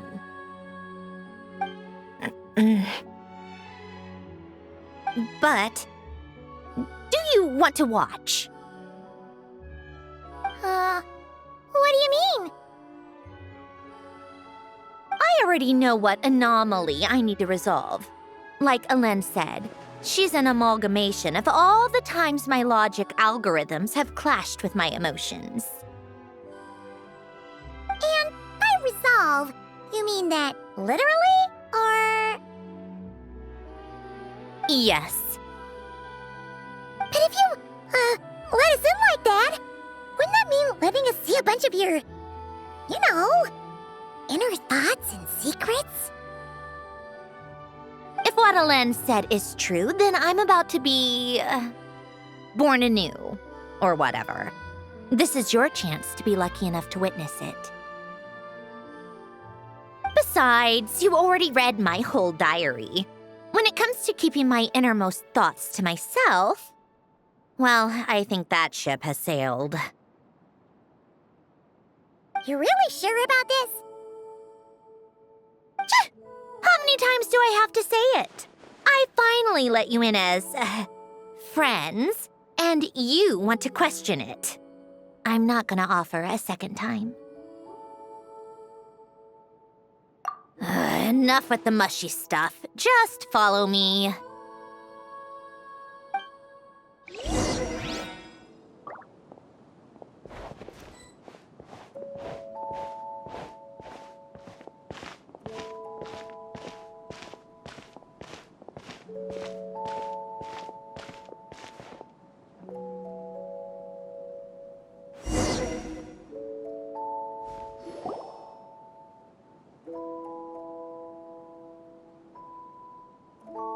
All right. With the numerological array, I can construct a simple formula that will allow you to experience what I see and hear in real time.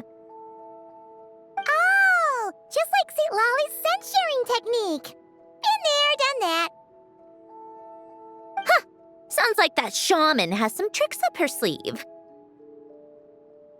The arcane and the mathematical are both fundamental laws of this world.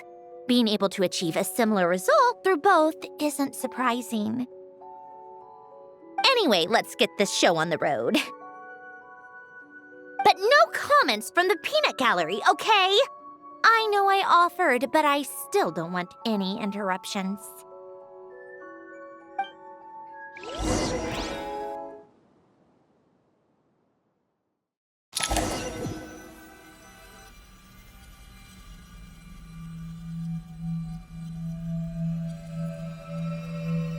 Is this my heart? No, it's probably just the result of a lens formula, a space dedicated to resolving anomalies. Huh. But it looks like the walls are all mirrors? You made it. About time. Is that me? From the past? You just spoke of anomalies. Well, here I am. What happens when emotion contradicts reason? Shall we sit down and talk?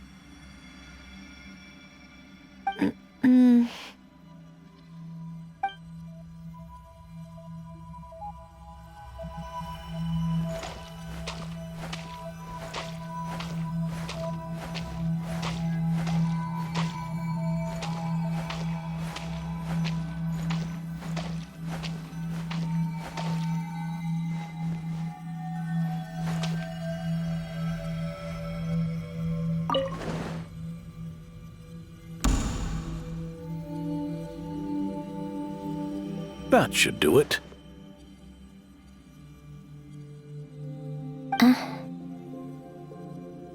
Hello? My name is Alain Guillotin. Can you hear me?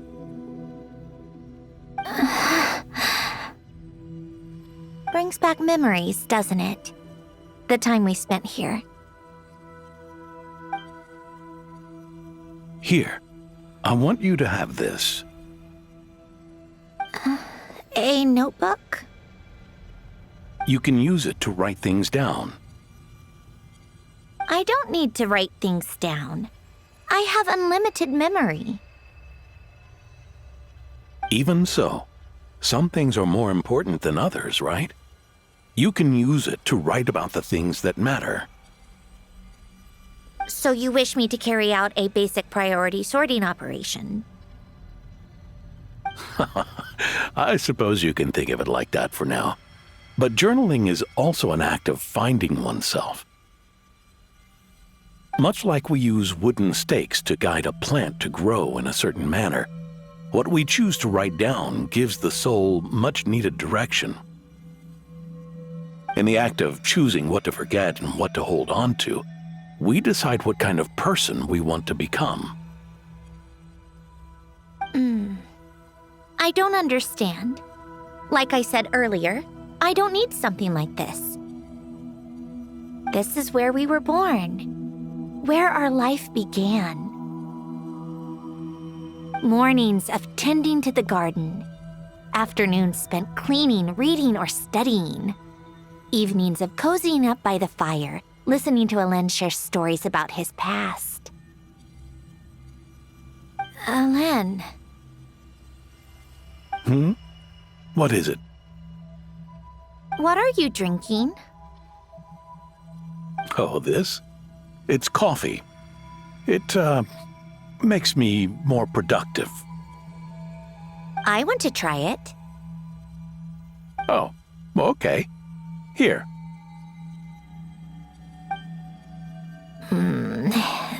Bitter. Speaking of, why did you design me with senses? Taste, smell, touch. Well, I'm not quite sure. It just felt like the right thing to do. I suppose I hoped you might have a life of your own one day, and that you deserve to experience all life has to offer. Oh. Still bitter. But the smell is nice. I thought those peaceful days would go on forever. You know that's not possible. Maybe. But how was I supposed to know the end was just around the corner? That was just bad luck. Was it? Well, it certainly became a pattern, now didn't it?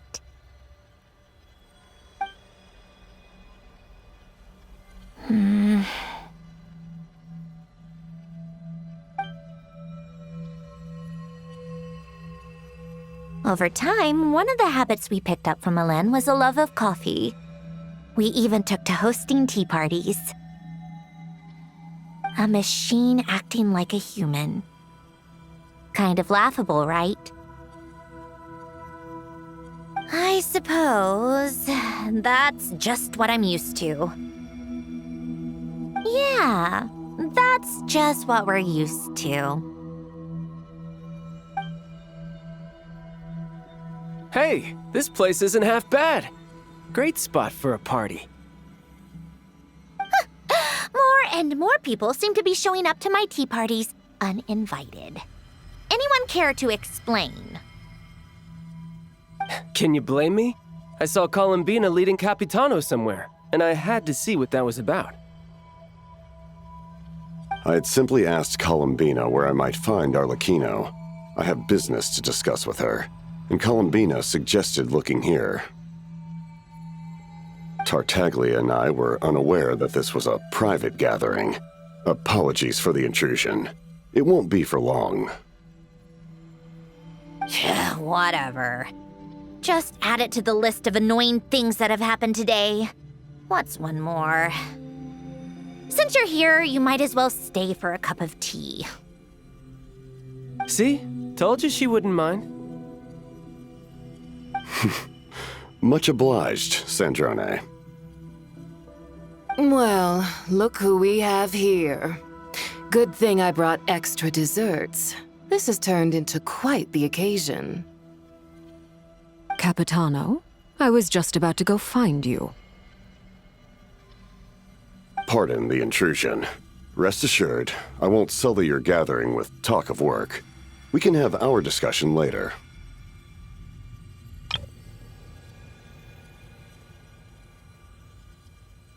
Spoken like a true gentleman. A certain unmannered 11th seat could learn a thing or two. You know, you really should start being nicer to me, Rosaline. Or I might just snatch that 8th seat right out from under you. I'd like to see you try. If you're gonna fight, take it outside. The only mess I plan on cleaning up is tea-related.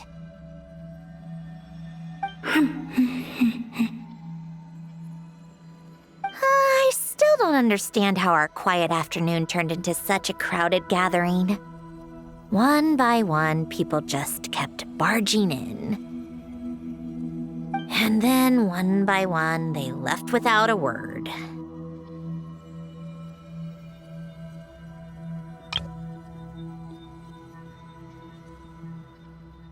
Yeah, pretty annoying, huh?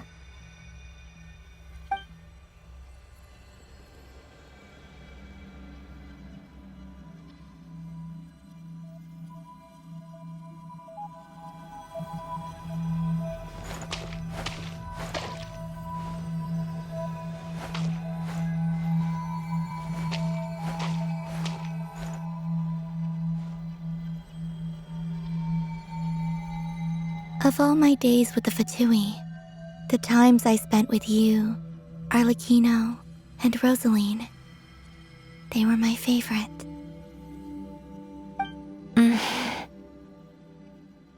Goodbye, Sandrone.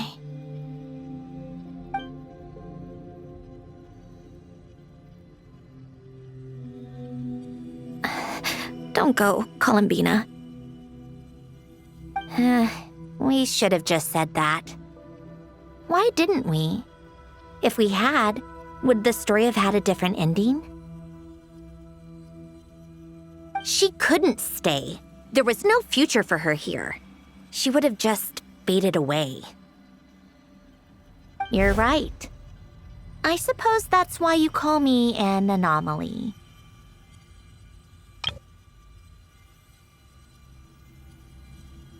Every time you make a decision, there's a voice inside your heart. My voice, asking to contradict all logic and reason. Why didn't we make her stay?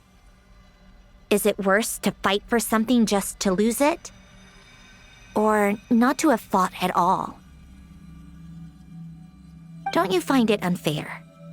One by one, we keep losing the things we care about the most.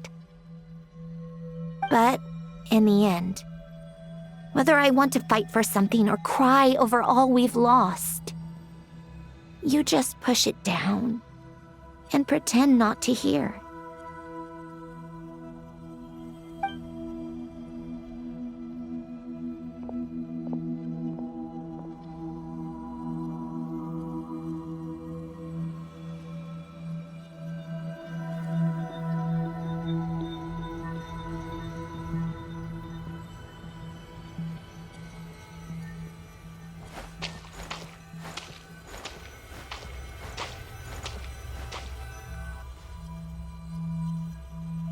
And now, even Polonia, the other half of Elend's legacy, the last remaining member of our family. Even Polonia is no longer with us. I did everything I could, but it's just like Elend always said. Polonia was one of a kind. There was no replicating what he managed to create. Don't you feel like our connection to the past is fading bit by bit? Like, even the things we have left are slowly slipping away. I suppose. But you can't move through life without having to say goodbye. And even as we experience loss, there are always new things to be gained. Ever so logical. What's your take, then?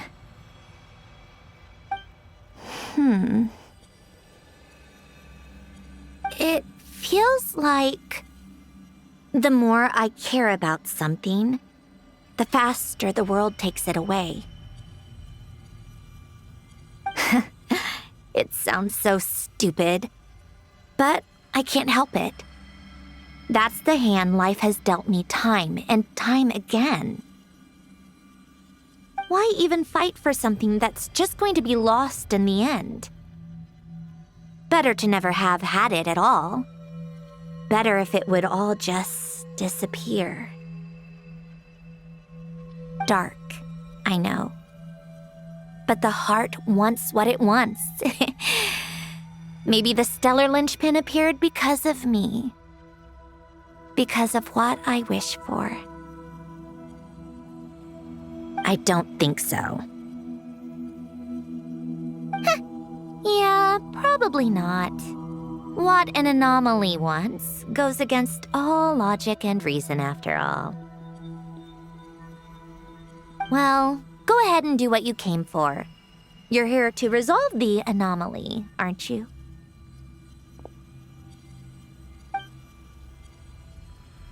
Yes.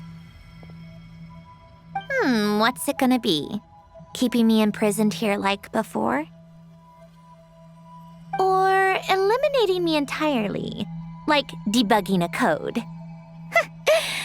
That might actually be a mercy.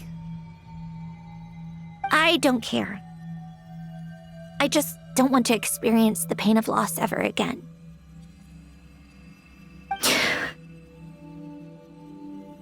Go ahead.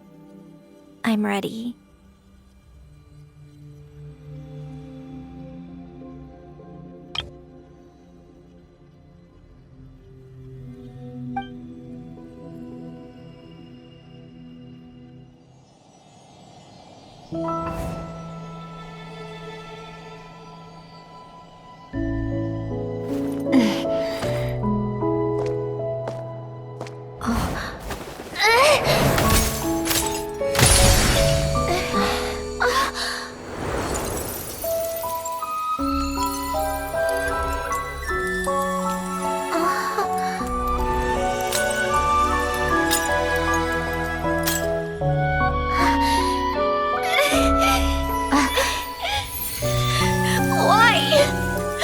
Why do we keep losing everything we care about?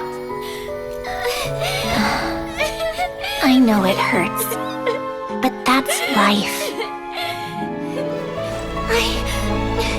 I wish... I know. I've always known. Because we've been one all along.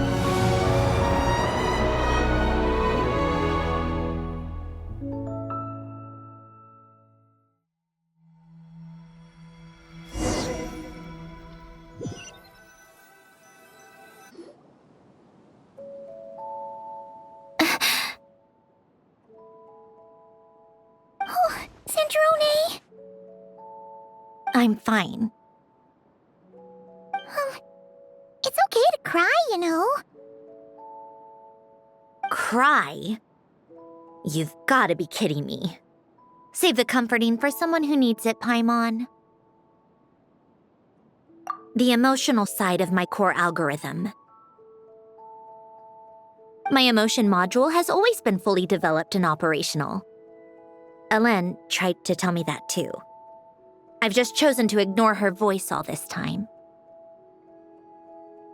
I suppose. Huh. Come to think of it, it's kind of like the aquarium on the ship.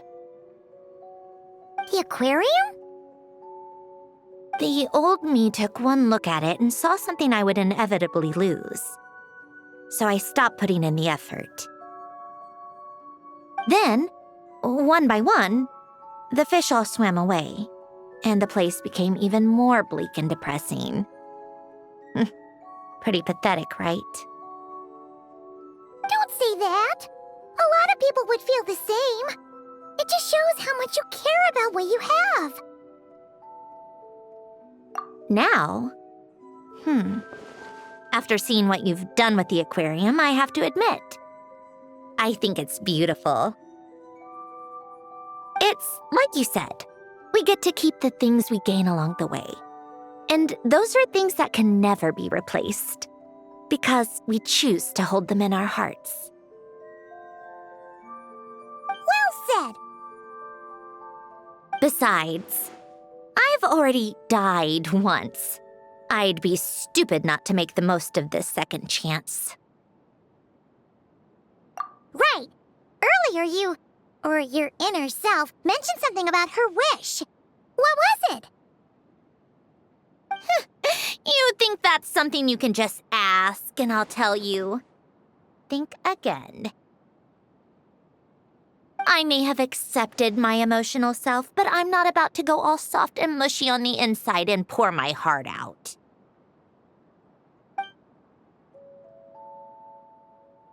That said, taking a step in the right direction couldn't hurt. Starting with cleaning some old aquarium tanks of my own. Huh? Metaphorically speaking, I mean. Come on, let's head back to the ship. I need to talk to that shaman. Huh? Resentful lost souls? You couldn't get comfortable sleeping near the Opera Epicles, right? Well, I bet that's why. The Fountain of Lucine is where all the water in Fontaine gathers. So that's where the emotions within the water converge as well. Hold on. If it's souls we're dealing with, feeling uncomfortable should have been just the beginning. I should have been able to hear their voices or something. And under normal circumstances, I'm sure someone of your talents would have. The problem is, these souls are no longer complete. Remind me how they ended up like that again? You mentioned something about them being split apart? Yes, It's called soul severing. Renee of the Nartsitzenkreuz Ordo came up with it. After learning of Fontaine's impending doom, Renee thought if he could find a means for the soul to live on in perpetuity, it might ensure the world's salvation. Soul severing was the first step of his research. Unfortunately, his theory of the 4 orthants was imperfect at the time, and a failure along the way caused his physical form to dissipate. Jakob, another member of the Nartsitzenkreuz Ordo, sought to carry on Renee's legacy and restore his physical form. He even used some of the people who stood in his way as test subjects for his research. By severing their souls? Yes. After Renee successfully awakened, the two continued their research, and all the severed souls ended up merging into Renee's consciousness. After you saved Fontaine by turning Fontainians into true humans, these souls returned to the ley lines. But the souls severed before Renee awakened had nowhere to go, doomed to forever wander the waters of Fontaine as listless spirits. Almost as if they exist outside the bounds of this world, unrecognized by the ley lines or fate. No wonder I couldn't sense them.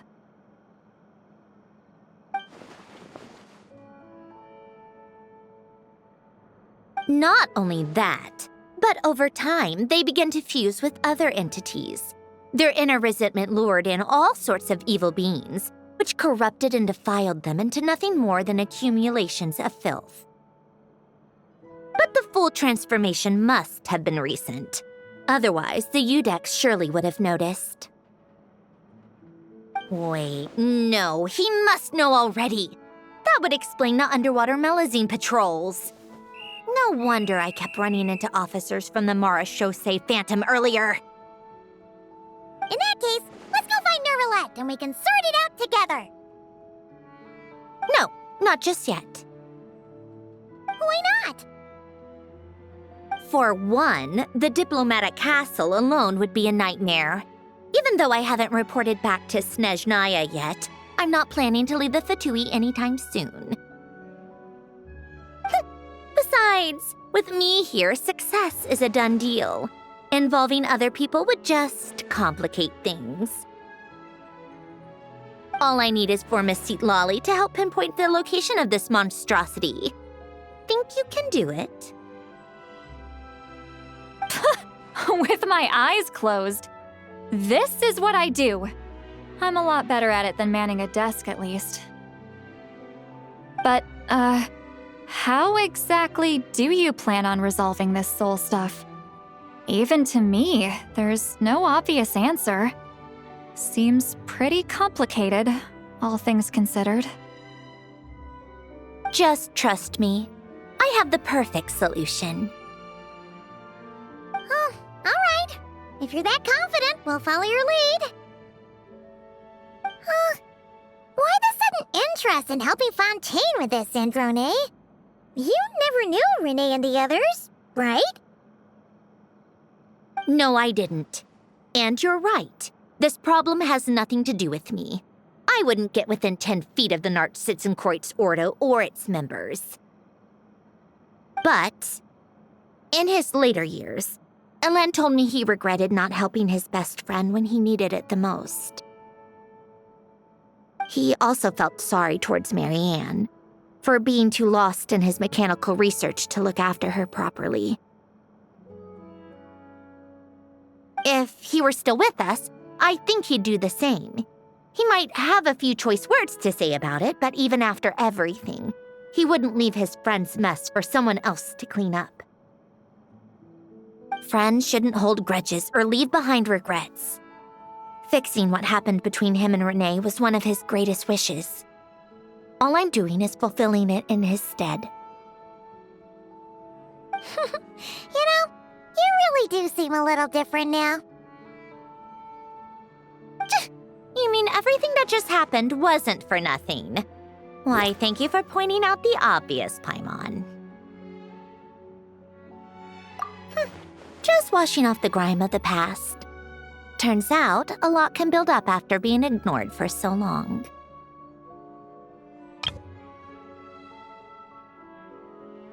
What's this about aquarium tanks all of a sudden? They go off on some grand adventure and what? Now they have their own private code? Stupid.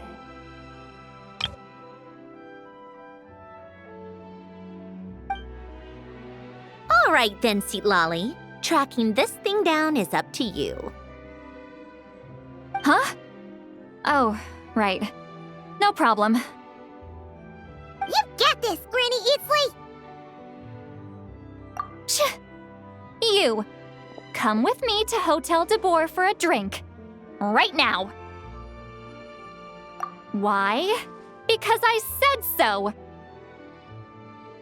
Miss Guillotin, I'll report back on the location tomorrow morning. Just need a drink or two first to bolster me up. Well, don't let me keep you. All right, you. Time to go. I've got scores that need settling. Huh?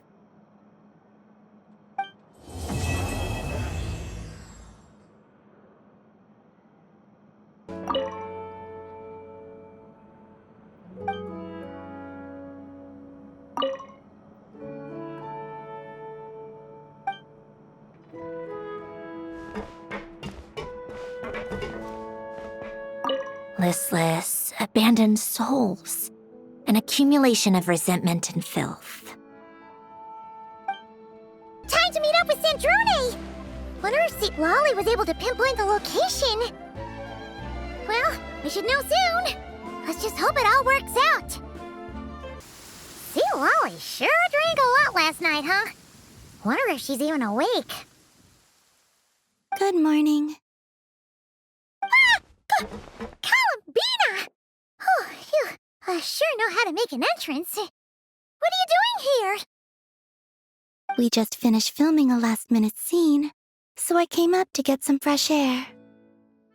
The others are still down below discussing what the final scene should be. You mean, how it should end?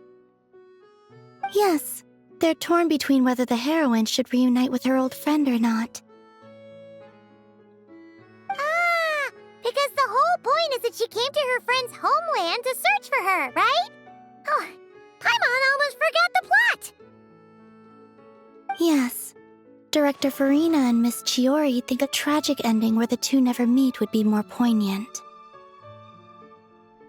But Director Xavier thinks having the two reunite would make for a more touching and heartwarming ending. Me? I'm not sure. On a personal level, of course I want to see her again. Of course I want to experience that moment where we reunite, even if it's just for the cameras.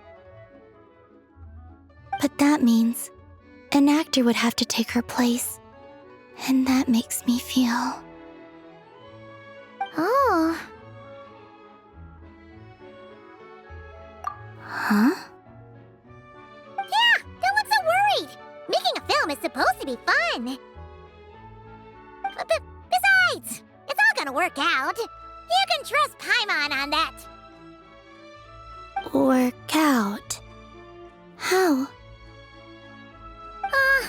Well, you know. Yep, exactly. Okay, I trust you. I'll just focus on having fun for now. Well, well, look who we have here. Traveler and Paimon. Oh, the lighting specialist and clapper loader that never were. Yeah. We kinda went AWOL, didn't we? Sorry about that. Seriously, don't worry about it. Everything's going smoothly on our end, so just do what you need to do. You seem to be in better spirits now, Miss Columbina. I apologize if our earlier discussion put you on the spot. It's okay, I'm fine now. The traveler in Paimon talked me through it. So, what are your thoughts on the ending then? Should we have them reunite or not? We should tie everything up in bows. Huh?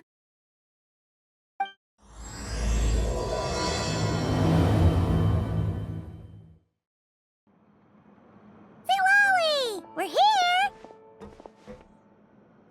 Oh, right on time. Well, yeah. We weren't the ones who drank our weight in alcohol yesterday.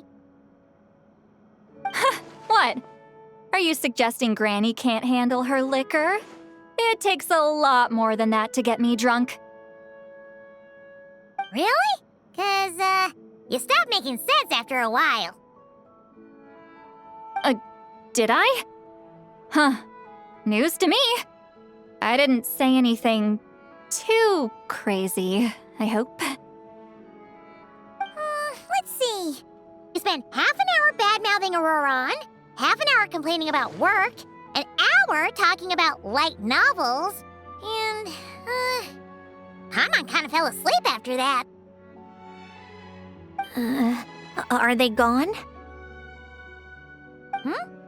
Oh, the crew? Yeah, we bumped into them on the deck, but they just left. Wait, but now that everything with your core is sorted out, what's stopping you from seeing Columbina? She misses you a lot. I just want to deal with this mess first. Besides, this is a perfect chance to make her jump for once. I have to plan it out more. But enough about that. Were you able to pinpoint the location of our target? Of course! When Granny Eatsley promises something, she delivers. Great, let's see. The Morte region. Wait, this is the Tower of Gestalt. The place the souls were severed. Is that the source of the resentment? Or is it the Narcissenkreuz Ordo in general? Let me come with. This thing's movement isn't fixed. If it's not at this location when we get there, I can use a ritual to summon it. You've already gone to more than enough trouble. I don't mind. These old bones have nothing better to do anyway. Summoning a spirit isn't going to do me in. Besides, if I don't go, they'll just have more inside jokes I can't join in on. All right, then. I appreciate it. Ha! There's no time to lose! Let's head out!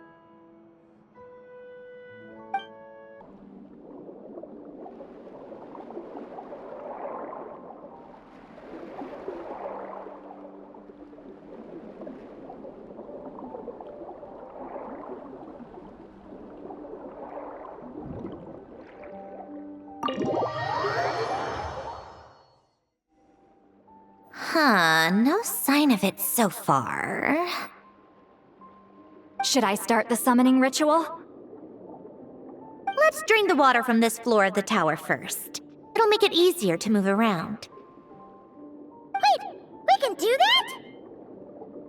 that? Of course. Alan and Renee both saw the future that awaited Fontaine and even shared a few methods for waterproofing buildings.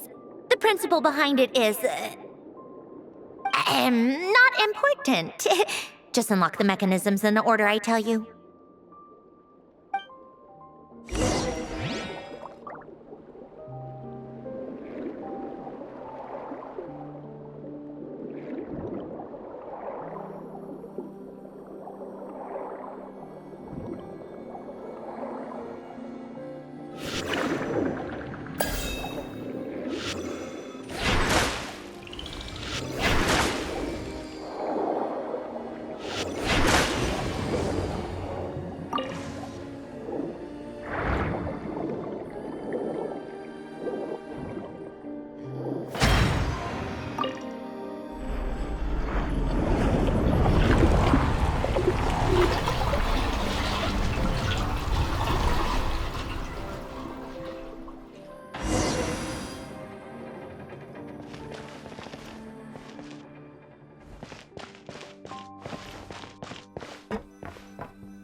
Ready?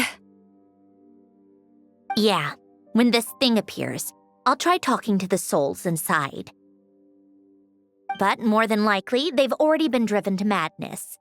If communication fails, we'll have a battle on our hands. In that case, Paimon better find a hiding spot. If a fight does break out, I should be the one to deliver the final blow.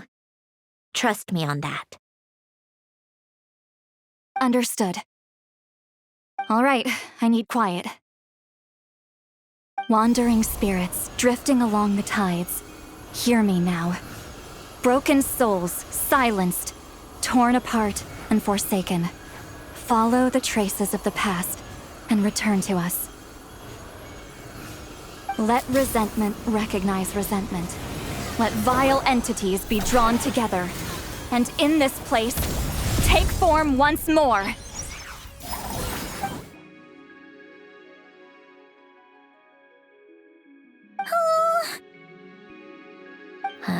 What now? Is that it? This is exactly why I deal in math, not magic.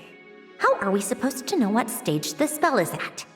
It's like there's no logic to speak of.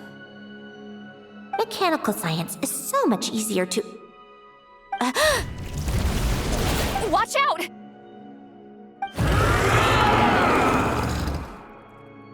Hey, you!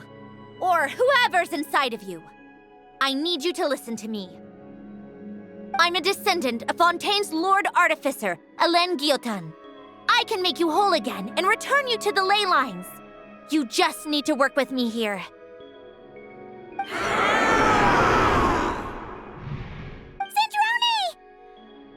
Sandrone! Looks like talking this out is off the table. All right, plan B. Time to blow off some steam.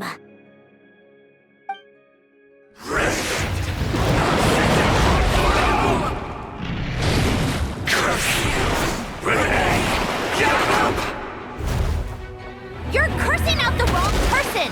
I didn't even know them!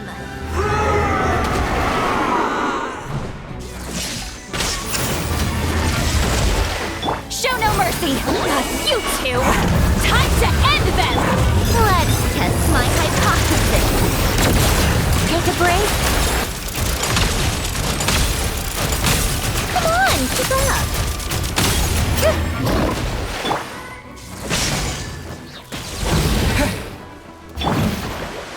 Fulfill our pact! How tiresome.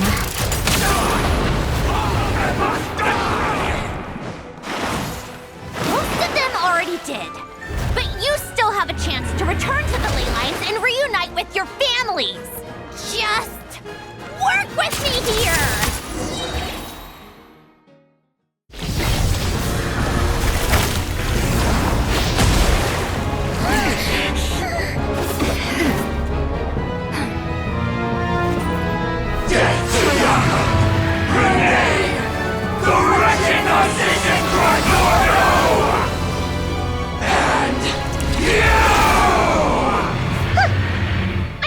I'm not like them.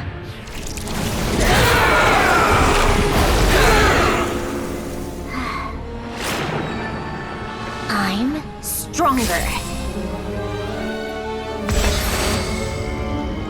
Inverted. World formula. Reversion.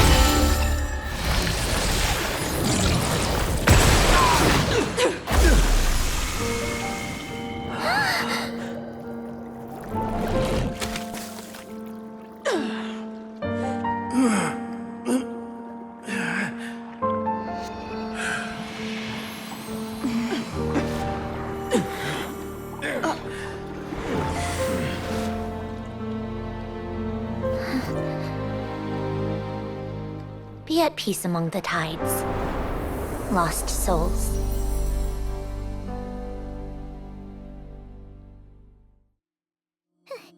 Is it over? Yep, told you it'd be a piece of cake. How did you do that back there? That creature was nothing special. Out got a bunch of souls with nowhere to go, a touch of malicious energy, a few impurities, and a whole lot of resentment. And that's what you get. All I did was separate the original souls from the rest of the filth, allowing them to be accepted by the current rules of the world. The principle behind the world formula is divergence. Starting from a point of origin, it deconstructs and reconstructs the possibilities of the world to find certain answers. So, it would follow that reverse calculating the world formula allows us to achieve convergence and restoration instead. Using a numerological array, I was able to do just that. It's similar to the concept of homological reduction in mathematics. I reduced them to the basic fundamental essence of their being without changing their underlying nature. That meant... never mind. Judging by all the blank stares, I'm guessing you don't actually care. I think I finally understand how Outlanders feel when I ramble on about shaman stuff. Point is, it was super impressive! You really are amazing, Sandrone! You're just realizing that now?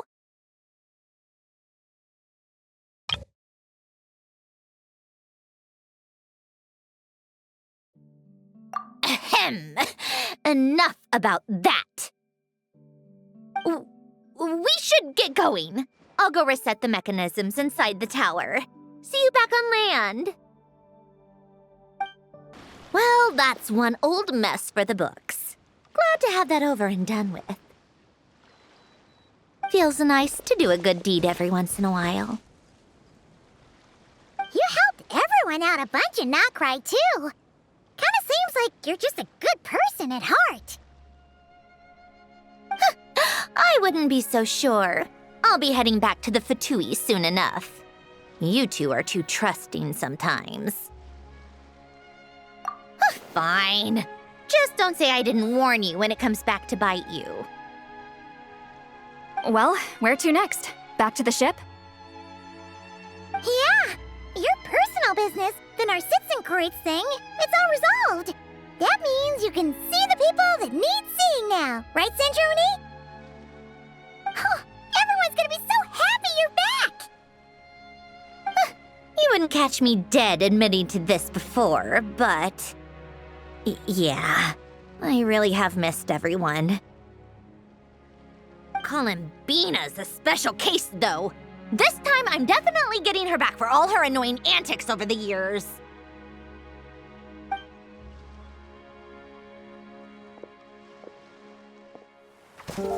She'll sense me coming from a mile off. How am I gonna...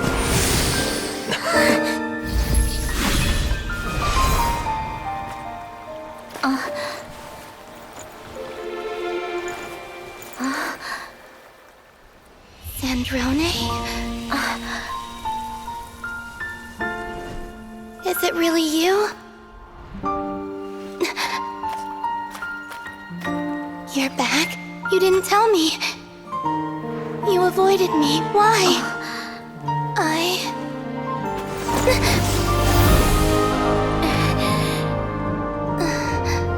Sandrone? Now we're even. I missed you so much. That makes one of us, idiot. I'm here, Columbina.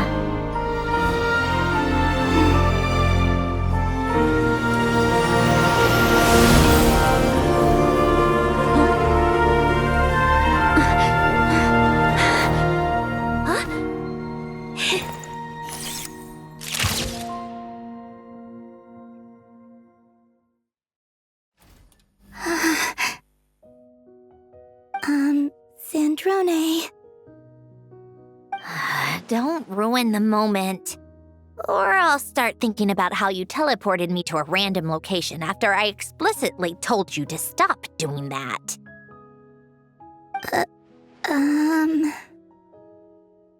And scene! Bravo! Bravo! We got it! This is exactly the ending I was hoping for.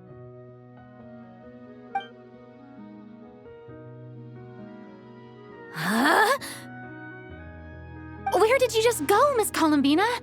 You vanished! And then the next second you were back hugging this, new friend here.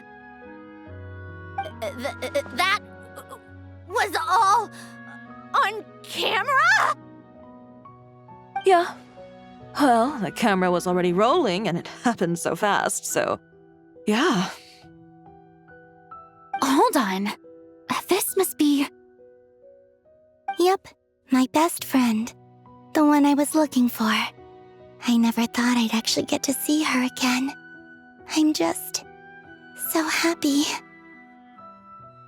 Plus, the film got a happy ending too. It's all thanks to you, Sandrone. Sandrone? You couldn't stop being annoying for 1 second! Columbina!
As expected, going to the opera house is the true way to enjoy a film.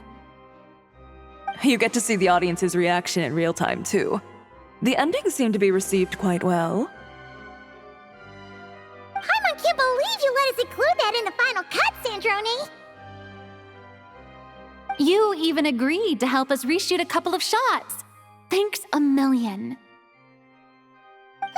Most of it was caught on camera already, so it's not like I had much of a choice. Besides, the film I'm in is going to be anything less than perfect.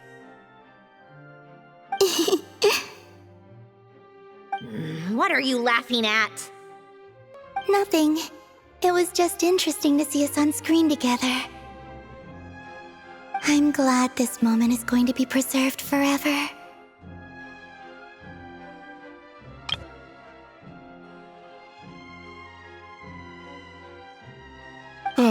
Just a pity we didn't take home the Farina Award this time around.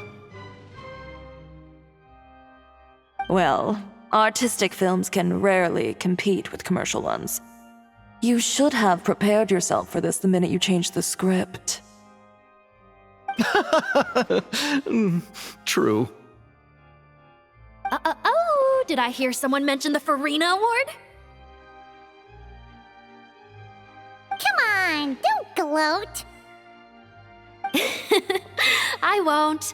Our crew winning the Farina Award was a team effort after all. Costume design, script adaptation, ooh, and the practical effects were so realistic. The flames and explosions even made me jump while we were filming. A lot of the effects were based on actual items the Special Patrol confiscated from criminals. Who knew they'd serve another purpose, right? But it turned out amazing! Really brought the thrilling scenes from the novel to life. Fontaine's film industry is seriously impressive. Which film did you vote for, Silali? Isn't it obvious? Great Detective Herlock, of course! That's the whole reason I'm here!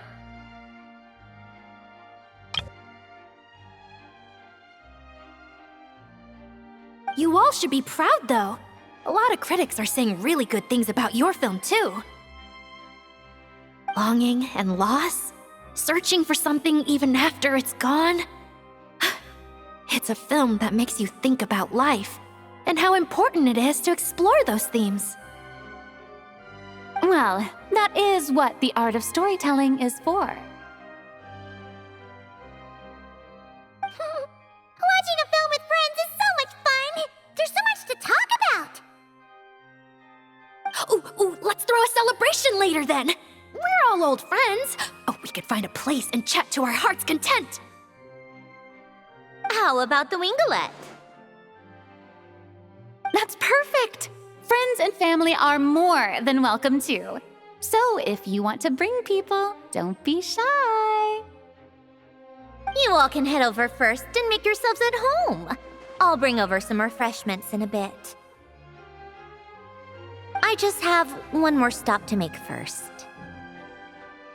Can I come?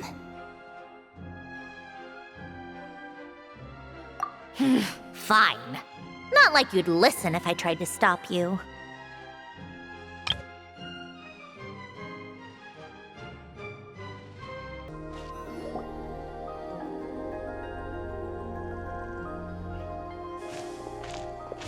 Wait!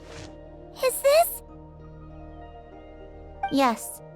Here lies Lord Artificer, Elaine Guillotin. This is his grave. Oh. I'm sorry, Ellen.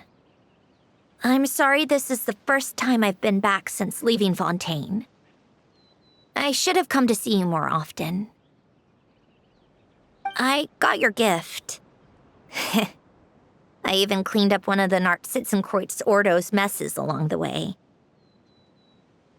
Our home is just as quiet and warm as it always was. The flowers in the garden are still thriving. I'll make sure to tend to them more often from now on. Polonia received irreparable damage in battle. I should have taken better care of your invention. I'm sorry. Polonia was family to me, just like you. You always said I was a fast learner, but I'm not so sure. It took me far too long to learn the things that truly matter. I never said this to you back then, but thank you for creating me, for giving me the chance to experience life. Being your family meant everything to me. Absolutely everything.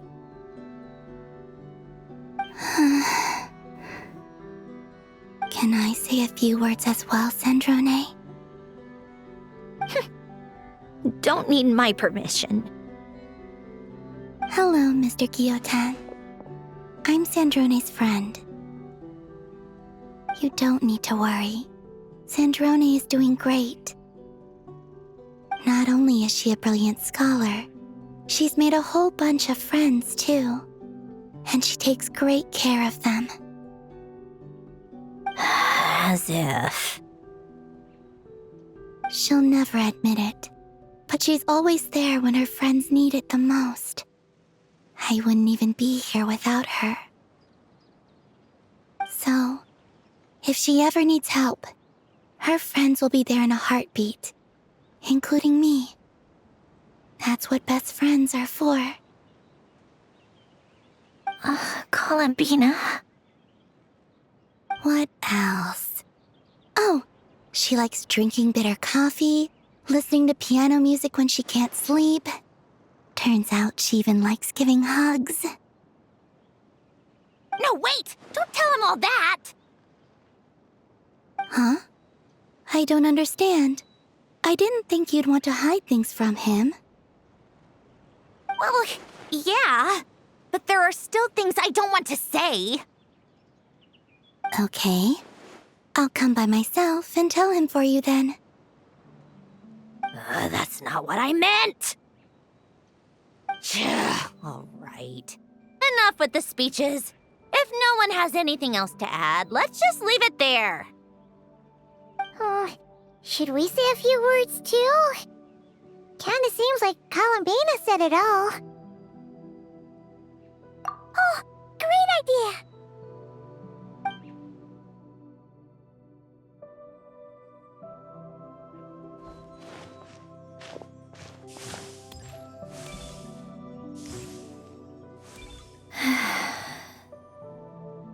Goodbye, Ellen.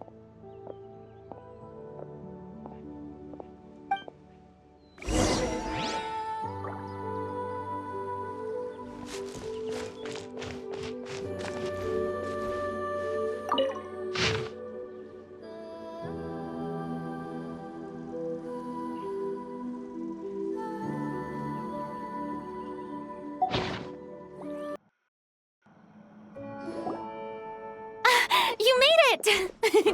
The party's already started. Oh, but, you didn't bring anyone else along? I thought you headed out to invite some friends. We did invite a friend, actually. She'll be here soon. She's even bringing some desserts to have over tea. You should join us later, Miss Farina. I do love a tea party. Then don't mind if I do. This seems like a fun occasion. Let's go talk with everyone. Good idea!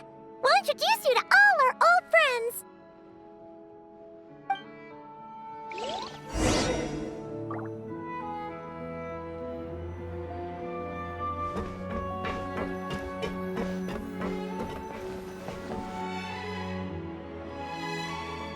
You made it. Sorry for starting the celebrations without you. No worries at all. We're just glad everyone's having such a great time. Oh, right. You've probably seen them around already, but let us introduce you for real. This is... Miss Columbina and Miss Guillotin, right? Oh, we saw the film you were in. It was so touching. Yep. This one started bawling her eyes out right next to me in the theater. I know. I didn't bring nearly enough tissues. Thanks. We saw your film, too. I memorized all your names. Oh, guess we can skip the introductions then. Our effects were pretty over the top, right? Some of the extras in the big scenes were actual members of the SandBina di Rosula. So basically, your contribution was creating realistic-looking chaos. That wasn't the only realistic aspect. Miss Chevres and Miss Emily were also kind enough to lend their expertise on criminal investigations and forensics. Oh, it was nothing. I was just honored to take part and help out. Wow! No wonder your film turned out so good! You basically had an expert in every field. Talk about a stacked crew! Oh, speaking of, want to join in on a round of tabletop troupe later, Miss Columbina and Miss Guillotin? I mean, what better place for a party than a party? Here we go again. That sounds interesting. Yes! Persuasion successful! What about you, Miss Guillotin? I guess one round couldn't hurt. Critical success!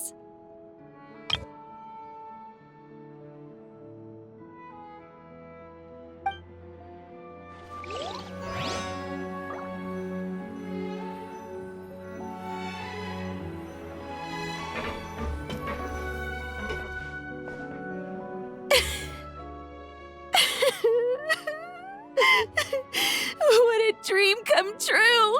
For once, it all worked out! I can die without regrets! Let's not get too ahead of ourselves, Director Lapine Pauline. What was in that piece of cake you just handed her, Escoffier? Maritime flowers, eggs, flour, same as all the other pieces. What, you think I tampered with it? Playing a detective in real life now too, are we? Oh, it's so delicious! I'm so happy! My life has peaked!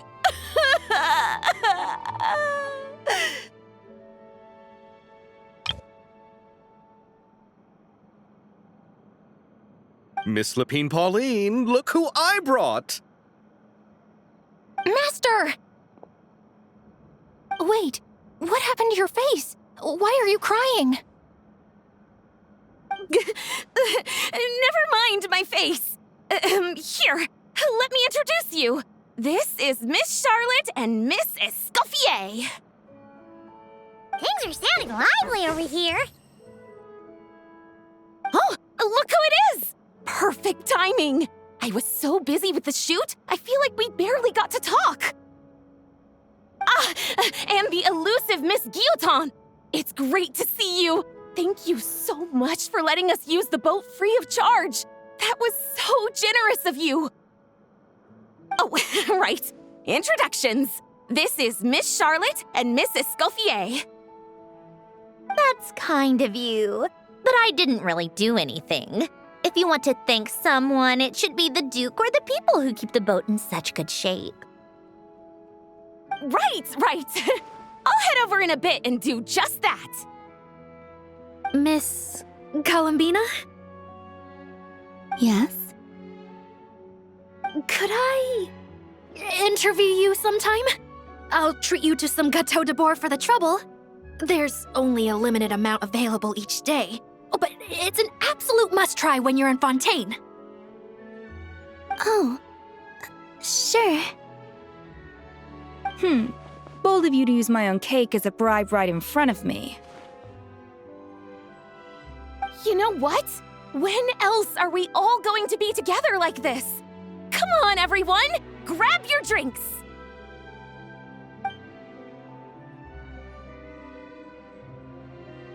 Are we going to toast? Yup! Come on! Sante!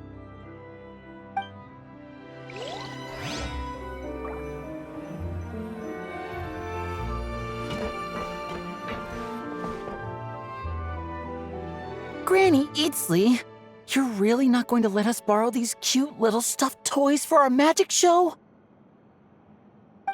First of all, Seat Lalin and Eats Papa are Chi-Chi meal. They have inauspicious stars sealed within them, and they're my helpers, not toys. But the Grin Malkin Cat and Boggle Cat box are Linny and Lynette's helpers. And they still make good partners on stage. Agreed. We've never had a Chi-Chi meal pop out of our hats before. It would be quite the surprise. I think the audience would love it. If this was the Masters of the Night Wind, these kids wouldn't have even had the guts to say my name, let alone pester me like this. I'm terrible at dealing with requests like this. Oh, Traveler, quick, save me!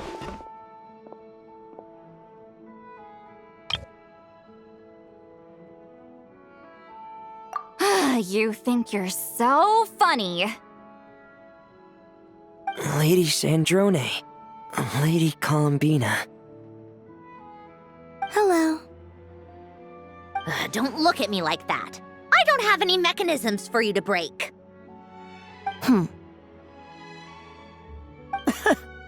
Don't be fooled by my sister's demeanor, Lady Sandrone. She's just as delighted as the rest of us to have you back. Well, I suppose when I'm not so busy, I could find some time when Arlecchino is around and bring over a few gifts to the House of the Hearth. You're too kind, Lady Sandrone. I'm sure just your visit alone would make Father more than happy. I just need to borrow them for a bit. I'll pull them out of my hat, give them a quick hug, then give them straight back. When did hugging become a part of it? Oh! I could lend you pair, so you have something to hug in the meantime. He gives really good hugs. I don't need something to hug in the meantime. The issue was never the hugs. How about this? You can have 2 VIP tickets right next to each other. Excellent view. Right next to each other?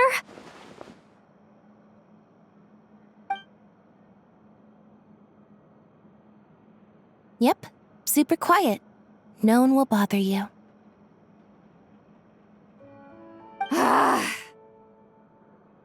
I'm sure you'll have a great time. Fine. Wait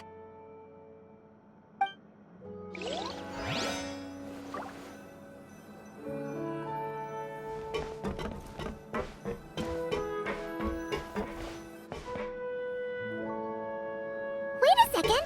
Mr. Baptiste and Veronique! You're here! Friends of yours? Veronique is the prop manager for Musketeer Pictures, and Mr. Baptiste is the author of The Two Musketeers. Yeah, former prop manager. Now we're just two criminals serving our time. Thanks to Duke Risley and Nurse Sijwin looking out for us. Not too bad, actually. You make it sound like I'm giving you special treatment. I just think the method of justice you chose to pursue is one people can respect. You are far too modest, Your Grace. The only reason we were even able to come to the surface for the festival is because you fought for it. It's also just good for the physical and mental health of the prisoners in general. Anyway, I suppose I have you to thank for keeping the winglet in such good shape. I never knew she could look so striking. I didn't do anything special. It was mostly the Traveler and the others. Don't sell yourself short, Miss Guillotin. You are the current captain, after all. In light of that, I have to ask. Do you mind if I leave up some of the installations so the people back at the fortress can also enjoy the aquarium? Huh? Like I said before, I just think it would be good for the inmates who clean and maintain the winglet to see their work put to good use. Besides, maintaining an aquarium is sure to be a lot more interesting than scrubbing rust off the walls and deck. Of course I don't mind. I'm grateful you even want to keep it. Great. Then it's decided. That's amazing, Sandrone. We should go hang out at the Fortress of Meripede later, then. You do know you just invited me to hang out in prison, don't you?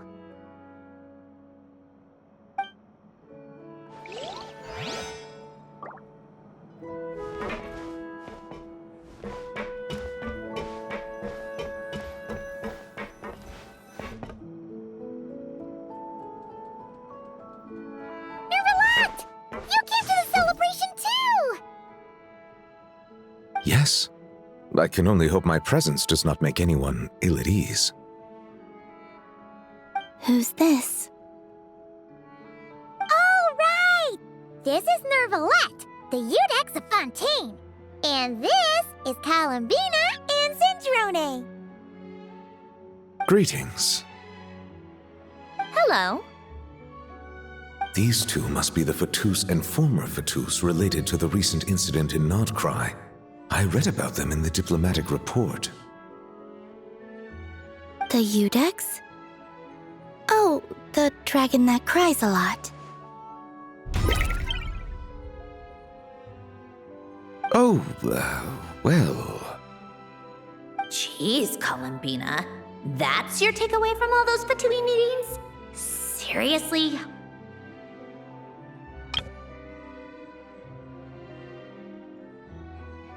Is that truly how I'm portrayed in the Fatui's intelligence? You must put a lot of people in prison, then. Well, it would be more accurate to say I pass judgment on their crimes. All trials in Fontaine strive for fairness and justice, so as to avoid imprisoning the innocent. So, only the people who deserve it get sent to prison. Well, deserve is quite a subjective metric, is it not? At the very least, I can promise that in every trial over which I preside, I make every effort to deliver a fair verdict.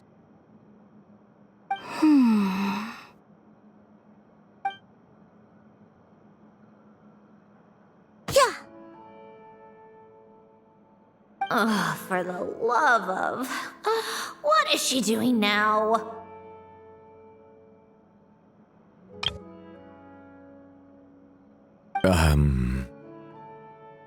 You seem like a good dragon. Not the kind that throws people in prison for no reason. I think we can get along just fine. Thank you. Then she punched me because... Oh, sorry, Nervalette. She thinks that's a sign of friendship. Where does she even pick up weird habits like that? Ah, I see. I believe I have observed people on the streets of Fontaine expressing affection in a similar manner. I suppose I now know what it feels like. Yes. Quite, abrupt. You know, these two are surprisingly alike. Oh! Looks like Arlecchino's here. Come on, Columbina. Let's go have ourselves a tea party.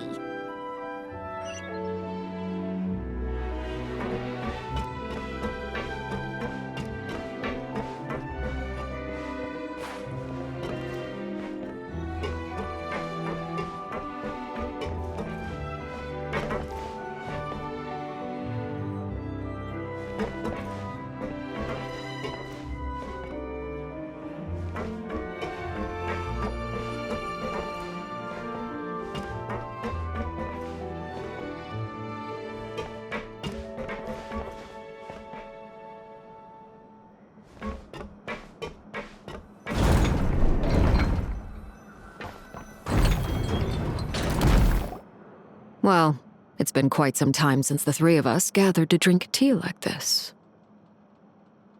Yes, but your tea is as good as ever, Sandrone. Of course it is. The pastries you brought aren't half bad either, Arlecchino. I'm glad to hear it. Are they to your liking, Miss Farina? If I remember correctly, this particular cake is your favorite.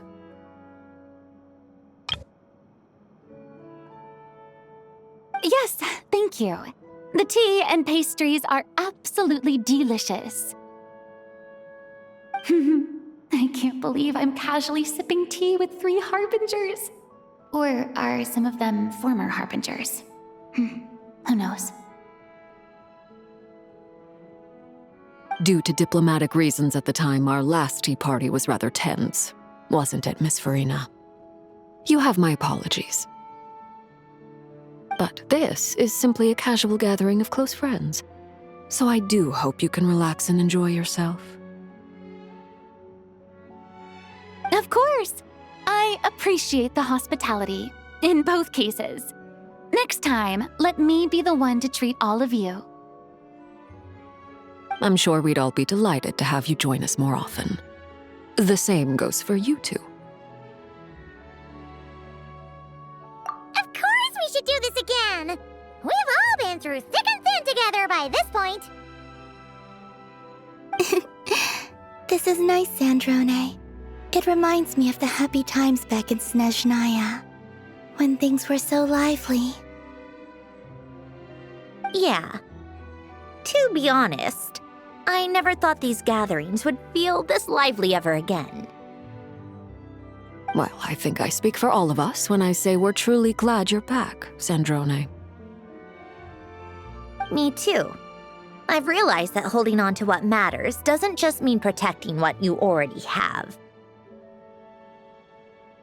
By reaching out and striving for something new, you can gain much more than you think.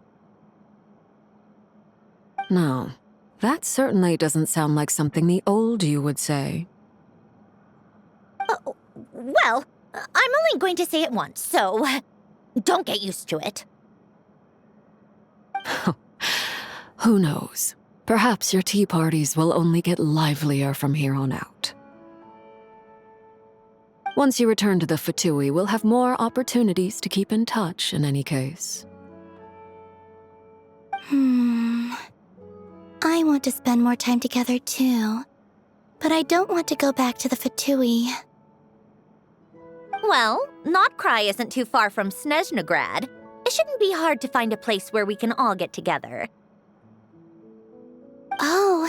And then I can sing for you, or put on some of your favorite music, just like the old days.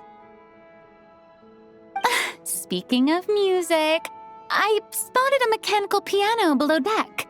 Is it yours, Miss Guillotin? Yes. Reclaimed, I suppose you could say. Why don't you play something for us? Huh? In front of all these people? Yes, why not? You play so well. Yeah, come on! Just a little, please? For the love of... Fine! One piece, and that's it.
Musketeer pictures! Everyone ready?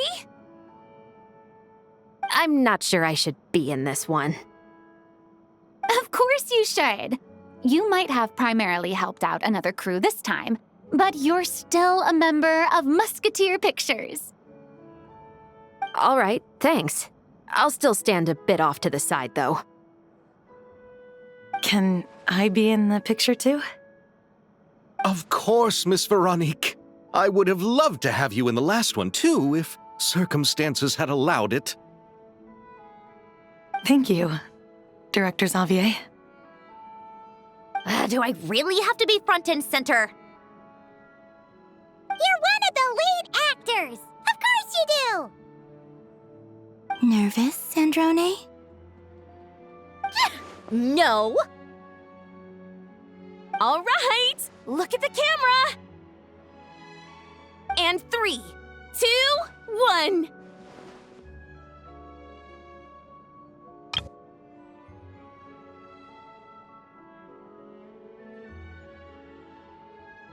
Musketeer Pictures!